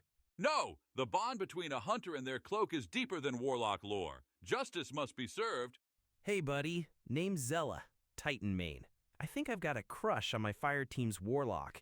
They always res me first, they quote poetry when we camp between missions, and I caught them sketching me once. Should I say something, or will it ruin the team dynamic? Oh ho ho, the old Titan Warlock flame. Classic forbidden subclass romance. Look, Zella, you're clearly into them, and if they're sketching you, that's either super sweet or extremely warlock. Here's the move. Drop a compliment on their bond. If they blush under the helmet, bam. It's mutual. Then maybe invite them to grab ramen in the city. Just you and them. No fire team, no hive. And if it doesn't go well? Then you pretend it was a sociology experiment. That's how warlocks think anyway. Yo, name's Sniper Wolf X, and I gotta ask, why do I keep getting wrecked by glaive users in the Crucible? I'm using top-tier loadouts, my reflexes are tight, but they just slide and stab like it's a cooking show. Ah, the glaive meta. We've all been there. Glaive users are like angry ballerinas with a grudge. The key, Send 1P3R, is distance and disrespect. Pulse rifles, skip grenades, don't let them close the gap. And if they do, emote, confuse them. Maybe bust out cat ear dance before they strike. Throw them off their rhythm. You're telling Guardians to weaponize emotes. Absolutely. The most powerful move in the Crucible is psychological warfare. That's all the time we've got for today, Guardians. Thanks to everyone who called in, and if you've got a question, weird situation, or you're just wondering why your sparrow keeps catching fire, Leave us a message, towerradiofm@gmail.com. Try to keep it under 3 minutes, and no more questions about how to flirt with Drifter. Please. He's got a very specific energy, not for the faint of heart. Anyway, keep your knives sharp, your jumps triple, and remember, sometimes the best loot is friendship. Tired of your pulse rifle jamming right when the Cabal War Beast charges? Swing by the tower and let Banshee 44 tune it up. He may forget your name, but he never forgets a weapon. Upgrades, calibrations, and maybe a cryptic mutter about the good old days. All at Banshee's Gunsmith Services. Side effects may include a sudden desire to dismantle everything in your vault. One hunter, one ghost, no filter. Welcome to the shadows. Cloak and Echoes on the mic. Yo, Guardians, Buddy here with your Cosmodrome conditions report. It's cloudy, dusty, and full of weird old Russian tech that's probably haunted. Wind's kicking up something fierce out near Skywatch. I saw a Shrieker fly backward. Fallen are getting feisty, and Hive are doing their underground rave thing again. So yeah, bring a gun and maybe a hoodie. Hey, look what the ghost dragged in. Welcome back to the Cloak and Echo, the only broadcast the Vanguard hasn't shut down yet. I'm your host, Buddy, hunter, risk taker, cloak enthusiast, and today we're blowing open tower secrets, questionable fashion trends, and why Zavala sighs every time I walk into a room. So grab your favorite subclass and your second favorite snack, because it's gonna be a long transmission. Buddy, you have 6 strikes flagged in the tower comms log. That's fewer than last week. Improvement. All right, first up in the tower rumor rundown, Ikora's been spotted late at night in the Hall of Heroes. No one knows why, but the tea is steaming. Word is she's got a hidden archive full of pre-collapse poetry and, wait for it, Warlock fan fiction. That last part was from a Titan message board. Yeah, and those guys wouldn't lie, probably. Speaking of questionable information, did you hear about Lord Shax's new Crucible medals? Sources say he's adding one called the Buddy, awarded when you miss every shot but somehow still win. I'm not sure how to feel about that. That's definitely not true. Let me have this one, little light. Meanwhile, Saint 14 reportedly challenged Shax to a dance-off in the hangar after a Crucible loss. No footage survives, but I have it on good authority that a Warlock cried. And get this, the Cryptarchs are in a full meltdown over a cache of Golden Age fashion magazines found in the Cosmodrome. Rahul hasn't slept in days trying to decode why anyone would wear neon parachute pants. Some mysteries are better left buried, if you ask me. The Cryptarchs are actually studying valuable historical artifacts. Yeah, historical artifacts with terrible color coordination. Oh, and hot gossip from the tower cafeteria. They're finally adding a new item to the menu after 87 years. It's, drumroll please, spicy ramen with a slightly different broth. Revolution in culinary arts, folks. The cafeteria staff work very hard. And I appreciate every noodle. Real talk, though. The Vex have started probing deeper into the Luna anchor sites. If you're headed that way, pack extra ammo and don't touch the weird cubes. One of them turned a Titan's ghost into a jukebox last week. We still can't get it to stop playing moon jazz. And that's not even the weirdest part. The Vex constructs are showing unusual behavior patterns, almost like they're searching for something specific. 3 fire teams reported seeing Vex units digging through lunar regolith rather than, trying to convert everything to their network. Vanguard Intelligence is classifying this as a Priority 2 investigation. Which in Zavala speak means concerning but not immediate apocalypse. Still, keep your eyes up, Guardians. Something's got the time-traveling milk robots extra focused, and that's never good news for the rest of us. Last thing on Luna, dead orbit ships reported unusual gravitational anomalies near the Hellmouth. Could be nothing. Could be the pyramid stirring again. Either way, double-check your jump jets before heading that way. Need your cloak cleaned after a hard strike? Try Eva Levante's Light Fresh Laundry. We remove 99.9% of hive slime, fallen grease, and even that stubborn taken glitter. Hello, darlings. You wouldn't face the darkness in filthy armor, would you? Our patented light-infused detergent reaches between the molecules to extract even the most persistent Vex milk stains. Did your last raid leave mysterious growths on your chest plate? Has your helmet started whispering ancient curses? Eva's team handles it all. We even offer a special service for hunters who've been dragged through every swamp on Nessus. Your cloak deserves better, Guardian. Light Fresh Laundry. proudly not responsible for vanishing exotics or armor that develops sentience after cleaning. Remember, darlings, a clean guardian is a classy guardian. Paid for by the Coalition for Cloak Preservation and hunters who hate musty armor. And yes, I'm a founding member. You try spending 3 weeks in the EDZ without proper laundering. Okay, story time. Last week I took a Vanguard strike with a Titan named Boomstick and a Warlock named Harold? Howard? I don't know. They all float. Mission directive: infiltrate Savathun's throne world. Simple enough, right? The briefing specifically said stealth required, minimal disturbance. Exactly, which is why I brought my quietest boots and my most whispery sidearm. Naturally, Boomstick brings a rocket launcher the size of a jump ship. When I asked about it, he just grunted something about insurance policy.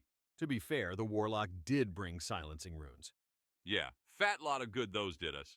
First 5 minutes, perfect execution. We're sneaking past this massive group of Lucent Hive. I'm feeling good, like maybe, just maybe, we'll complete a mission without me getting yelled at by Zavala afterward. A new personal record was within reach. Then it happened. Boomstick spots this weird hive artifact glowing on a pedestal. Gets this look in his eyes. You know the one? When a Titan's 2 remaining brain cells start rubbing together to make fire, he yells, "Sun's out! Guns out!" and fires a Gjallarhorn into a wall.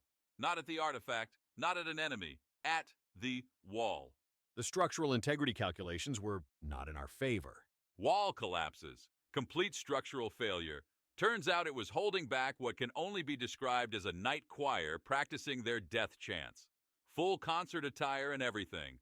Meanwhile, our Warlock, bless his scholarly heart, panics and tries to cast a rift. He cast it directly beneath himself while standing on unstable debris. The rift hits some weird angle of the throne world geometry and ricochets like a pinball. Next thing we know, Harold Howard whatever gets yeeted straight through a portal we didn't even know was there. Vanished. Gone. We did eventually find him. 3 hours later, inside out, well, temporarily inside out. Thank the Traveler for resurrection. So there I am, Titan going berserk with rockets, Warlock temporarily dimensionally inverted, and a full choir of knights now performing what I can only describe as the angriest opera in the universe. Zavala's minimal disturbance mission turned into a maximum catastrophe. We did complete the objective, technically. Only because the entire structure collapsed and the thing we were looking for landed literally in my lap, along with half a ton of hive architecture.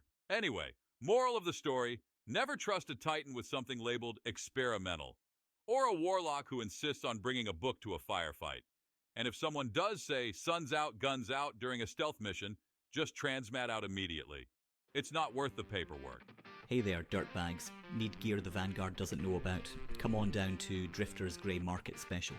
We got mods that'll make Shaxx question your honour, armour with more spikes than your ex-Guardian's personality, ethically questionable hand cannons that whisper sweet nothings when you reload, emotes you'll regret using in the Crucible, Sparrows with suspicious acceleration capabilities, and a brand new, not haunted, pulse rifle.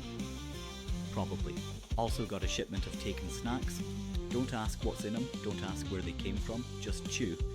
They taste like victory and dimensional displacement, payment accepted in glimmer, strange coins, or secrets about Zavala's morning routine. Ask for the special behind the shipping containers. Password is, the Drifter is handsome. Drifter's Grey Market. You didn't hear about it from me. And if Zavala asks, I was teaching orphans how to knit when this ad played. And we're back! It's time for Call-In Corner, where I take your questions and pretend to have answers. SFX. First caller, you're live on the Cloak and Echo. What's keeping you up at night besides hive rituals?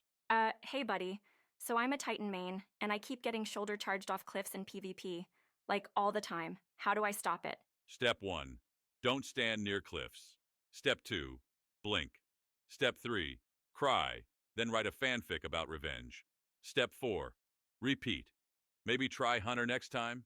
We have this great invention called jumping away. But I like punching things. Then punch the air on your way down, my friend. It's very therapeutic. That's terrible advice. That's why they don't call this show the Ghost Actually Helpful Tips. Next caller, SFX. Buddy, what's your loadout for Gambit? I keep getting invaded and losing all my motes. Oh, you mean Primeval Regret Simulator 3000? I run Arc Hunter, Witherhoard, and a bow I call relationship problems because it's complicated and causes damage over time. He also hides behind rocks when the invasion alarm sounds. It's called tactical repositioning, and sometimes screaming. Screaming helps confuse the invader. It certainly confuses your teammates. Next caller before my ghost exposes any more of my strategies. SFX. What's your take on the witness? Do you think we stand a chance? Mock serious, big, floaty, cryptic, has a face like a tax auditor. 10 out of 10 would not invite to poker night. Buddy? Look, the witness is scary, sure, but we've faced scary before.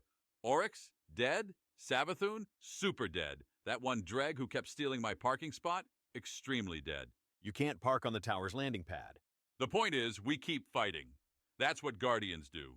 Even when the cosmic horror has better fashion sense than you. That's surprisingly inspiring. Don't tell anyone I said something meaningful. It'll ruin my reputation. That's all for Call-In Corner. Keep those questions coming, Guardians. Especially you, mysterious Exo, who keeps asking about Cade's chicken. I still don't know where it is. I intercepted chatter from deep within the Neomuna cloud servers. A data construct known only as Eidolon has been activating corrupted subroutines. No one knows if it's Vex, Exo, or something else entirely. Wait. You're telling me there's a digital ghost haunting the systems? Fantastic. I was just thinking we needed more mysterious entities trying to kill us. This is serious, buddy. The construct appears to be searching for something. It's parsing through pre-collapse archives and leaving fragmented code everywhere it goes. Like digital breadcrumbs or more like digital vomit? More like footprints. And it's speaking in old Earth languages, Latin, pre-collapse dialects. Some phrases translate to "the answer lies beneath" and "the first light will reveal." Cryptic, ominous, and vague. The trifecta of "we're all gonna die" messaging. The most concerning part is that it's adaptive. Each time the Cloud Striders try to contain it, it evolves its encryption, almost like it's learning. Uneasy. If your toaster starts speaking in Gregorian chant, let us know. Actually, if anything in your apartment starts speaking Latin, just run. Don't be a hero. Unless you're me, in which case, definitely be a hero. I've sent what we know to Ikora. She's concerned. Ikora's concerned? Great. That's Guardian speak for apocalypse incoming. Just once I'd like to hear Ikora's mildly amused or Ikora suggests a nice vacation. Greetings, Lonely Guardians. I am Alan, and I have created LoveLink, the only dating app calibrated to your light signature. And I am Elaine. Together we will find your perfect match or delete your ghost's memory banks trying. Our proprietary algorithm analyzes your combat style, favorite subclass, and how often you dance in the tower. Results may vary. Side effects include awkward crucible encounters and finding your ex on a strike team. Just listen to our satisfied customers. Before LoveLink, I was a sad solo hunter. Now I'm dating a warlock who only corrects my grammar twice per conversation. Swipe left on the darkness and right on love. Submit your light signature today and receive your first match instantly. Match found, you and Ikora's hairline. They enjoy long walks on Europa and the extermination of the darkness. Compatibility rating: 87% chance of awkward silence, 13% chance of actual conversation.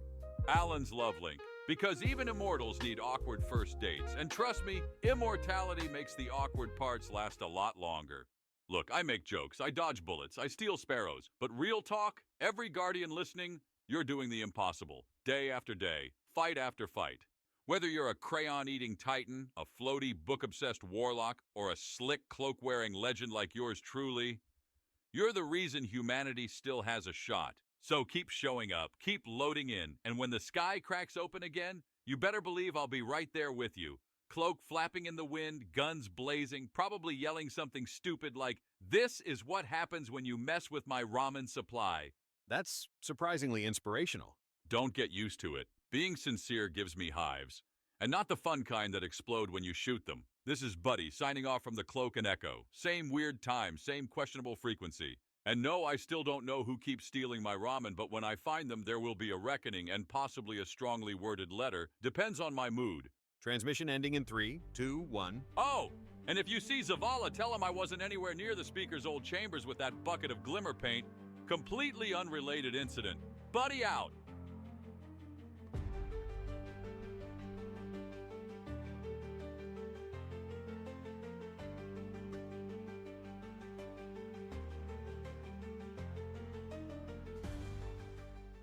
Ever yeeted your sparrow off a cliff during a strike? Happens to the best of us. That's why you need Dead Orbit Sparrow Insurance. For just 3 planetary materials a month, we'll replace your ride. No questions asked. Except maybe, have you considered fleeing the system before it all burns? Dead Orbit. We may be pessimists, but we're covered.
This is a Vanguard authorized broadcast on Tower Radio. Stand firm. Stay the course.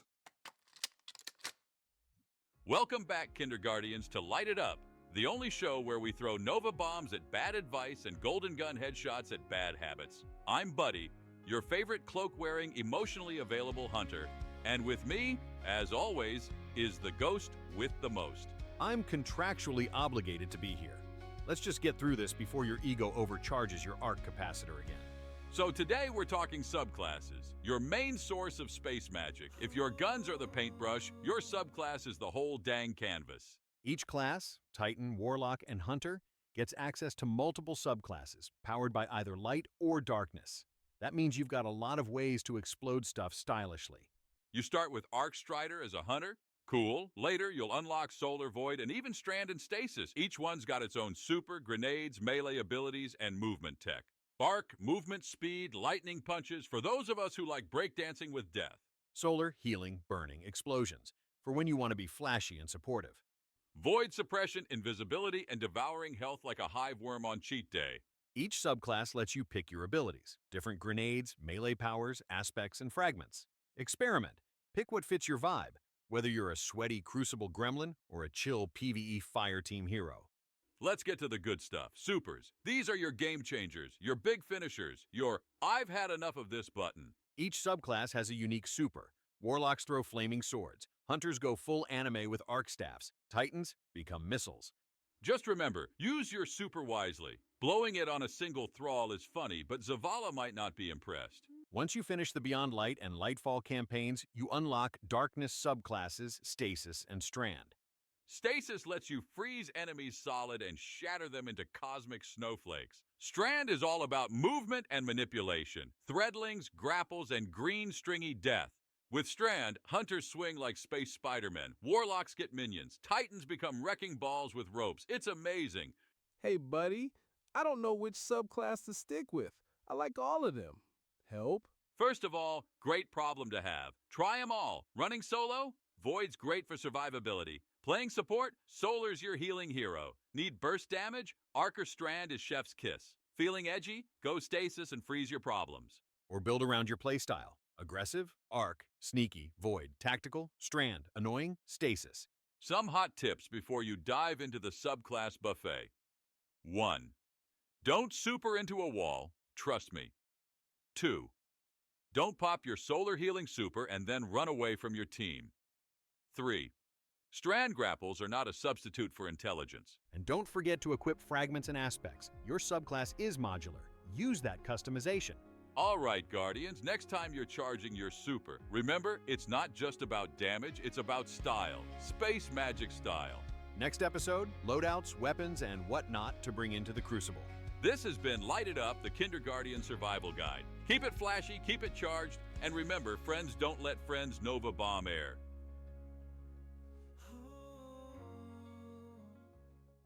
Europa weather? You guessed it. Blizzard again. Snow's coming in sideways, there's stasis energy crackling in the wind, and Clovis Bray's creepy AI is still giving motivational quotes with murder vibes. Tip of the day, if it's glowing blue and humming, maybe don't touch it. Unless you want to become a Guardian popsicle. Broadcasting from somewhere between Zavala's patience and Shax's scream range. This is Light It Up, the only show dedicated to turning fresh-rezzed Kindergardians into bona fide legends. I'm your host, Buddy, hunter, cloak connoisseur, and your personal Sherpa through this weird little light trip. And I'm Echo, his ghost. I brought him back once, regretting it daily. Okay, Kindergarten, you just woke up in the Cosmodrome. Confused? Great. That means your brain works. You're technically dead, but also very technically alive thanks to your new little buddy, Ghost. Hello, you're welcome. The Traveler, big shiny space ball in the sky, gives out light. Ghosts carry that light. We pick Guardians, people who can use the light to fight back the darkness. You're one of those people now. Which says more about the state of the universe than your qualifications. No pressure. Look, the basics are pretty simple. You died, maybe centuries ago, maybe yesterday, doesn't matter. Your ghost found something special in whatever bones, dust, or weirdly preserved corpse you left behind. I detected potential for light wielding, also a distinct lack of better options in the vicinity. Now you've got supernatural powers, the ability to come back from death over and over, and a fancy new job defending humanity from extinction. Cool, right? Side effects may include memory loss, existential crises, and an unhealthy addiction to collecting better guns. The darkness is complicated. Ancient enemy of the traveler. Bad news for everyone. Think of it as the cosmic off switch trying to turn out all the lights in the universe. Including yours permanently. Your job is to keep that from happening. Use your light, learn your abilities, and maybe figure out who you were before all this. Or don't. Fresh start. Your call. Let's talk threats. There's a whole buffet of things trying to kill you. Let's start simple. The Fallen, scavengers with extra arms and a grudge. Space pirates, basically. They used to have the Traveler before us. Now they want it back. Think of them as that ex who keeps driving by your house at night, except with shock rifles and teleportation tech. They also worship machines and smell like wet carpet. Just an observation. Next, the Hive. Think space zombies with a religion. Creepy, chitin-covered, and they do this thing where they chant your doom. It's adorable. They worship giant worm gods and believe killing makes them stronger, which technically it does, so points for honesty. If you see glowing green runes and hear whispering that makes you want to throw up, that's Hive territory. Pro tip, shoot the thrall first. Little screamers travel in packs. Then there's the Vex, time-traveling robot cult, also adorable, in a horrifying shoot-you-in-the-face-with-lasers way. Imagine milk cartons with legs that want to convert the entire universe into a giant calculator. That's the Vex. They don't hate you. They just don't think you should exist in their perfect math equation. Their critical spots glow, which is considerate of them. Aim for the white belly juice. And the Cabal, big armored war hippos. They hit hard, but run slow. Think of them as angry space turtles with a lot of guns. They also blow up planets for getting in their way. Military efficiency at its finest. If you run into one, aim for the head. If you can't see the head because it's charging at you like a freight train, aim for whatever's closest and pray. Oh, there are more, but you'll meet them when they try to kill you. Spoilers. Worth noting that sometimes these factions fight each other. Feel free to watch and take notes, or join in. Nothing brings enemies together like a guardian with a grenade. Oh, and if you see anything that looks like a taken human crossed with an oil spill and bad dreams, run. That's probably Taken or Scorn. We'll cover those in the advanced class. Right after How Not to Fall Off Cliffs 101. Once you've made it through your first firefight without dropping your gun, you'll end up in the tower. That's HQ, home, shopping mall, social experiment. The last standing safe city on Earth, relatively speaking. It's right under the Traveler, so you get that cool view every time you're shopping for new capes. Or whatever warlocks and titans wear. Dresses and shoulder pads, I think. Let's introduce your new coworkers. Commander Zavala, Titan, Vanguard leader, voice like a thunderstorm. Take him seriously. He doesn't joke. Ever. I've monitored him for 37 years. Still waiting for the punchline. He'll give you missions, stern looks, and occasionally say something in that voice that makes you want to salute and apologize for everything you've ever done wrong. Even stuff you haven't done yet. Ikora Ray, Warlock Vanguard, sees everything, knows everything, definitely knows what you did in the Crucible.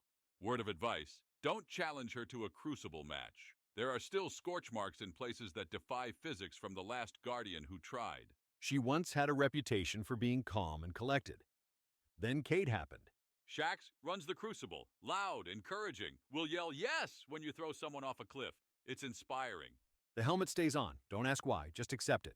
He's basically a motivational speaker with access to heavy ammunition. You'll hear him before you see him. Always. Banshee 44, the Tower Gunsmith. Sweet guy. Memory's a bit scrambled.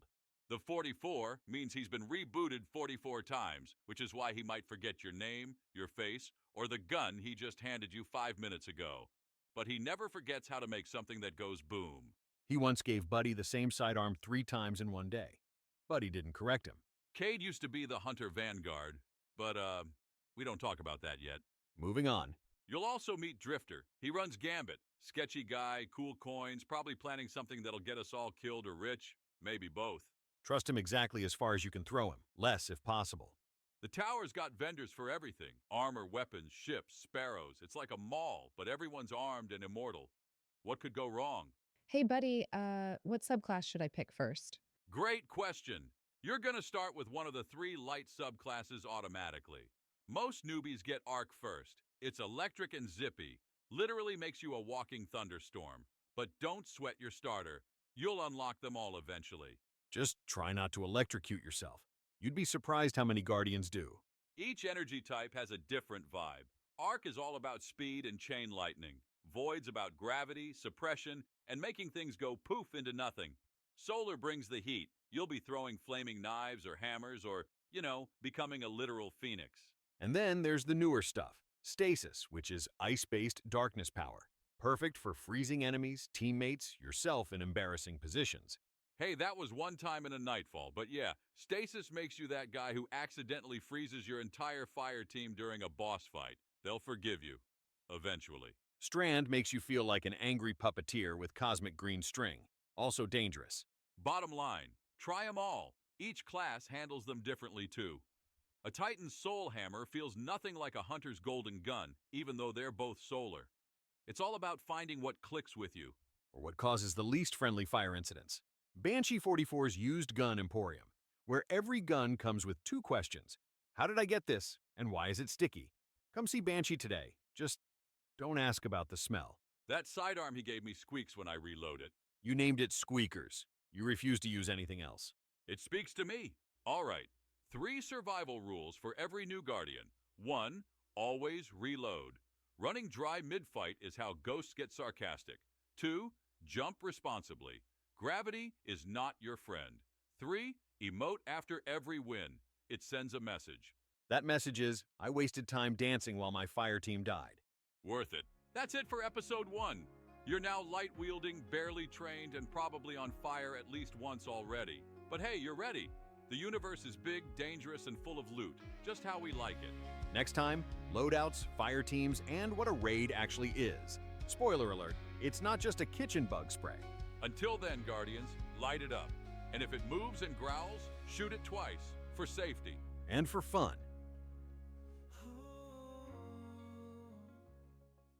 Yeah, Ikora doesn't really, want you hearing this. Zavala, he really doesn't. But, we're doing it anyway, you know? Tune in to the Cloak and Echo.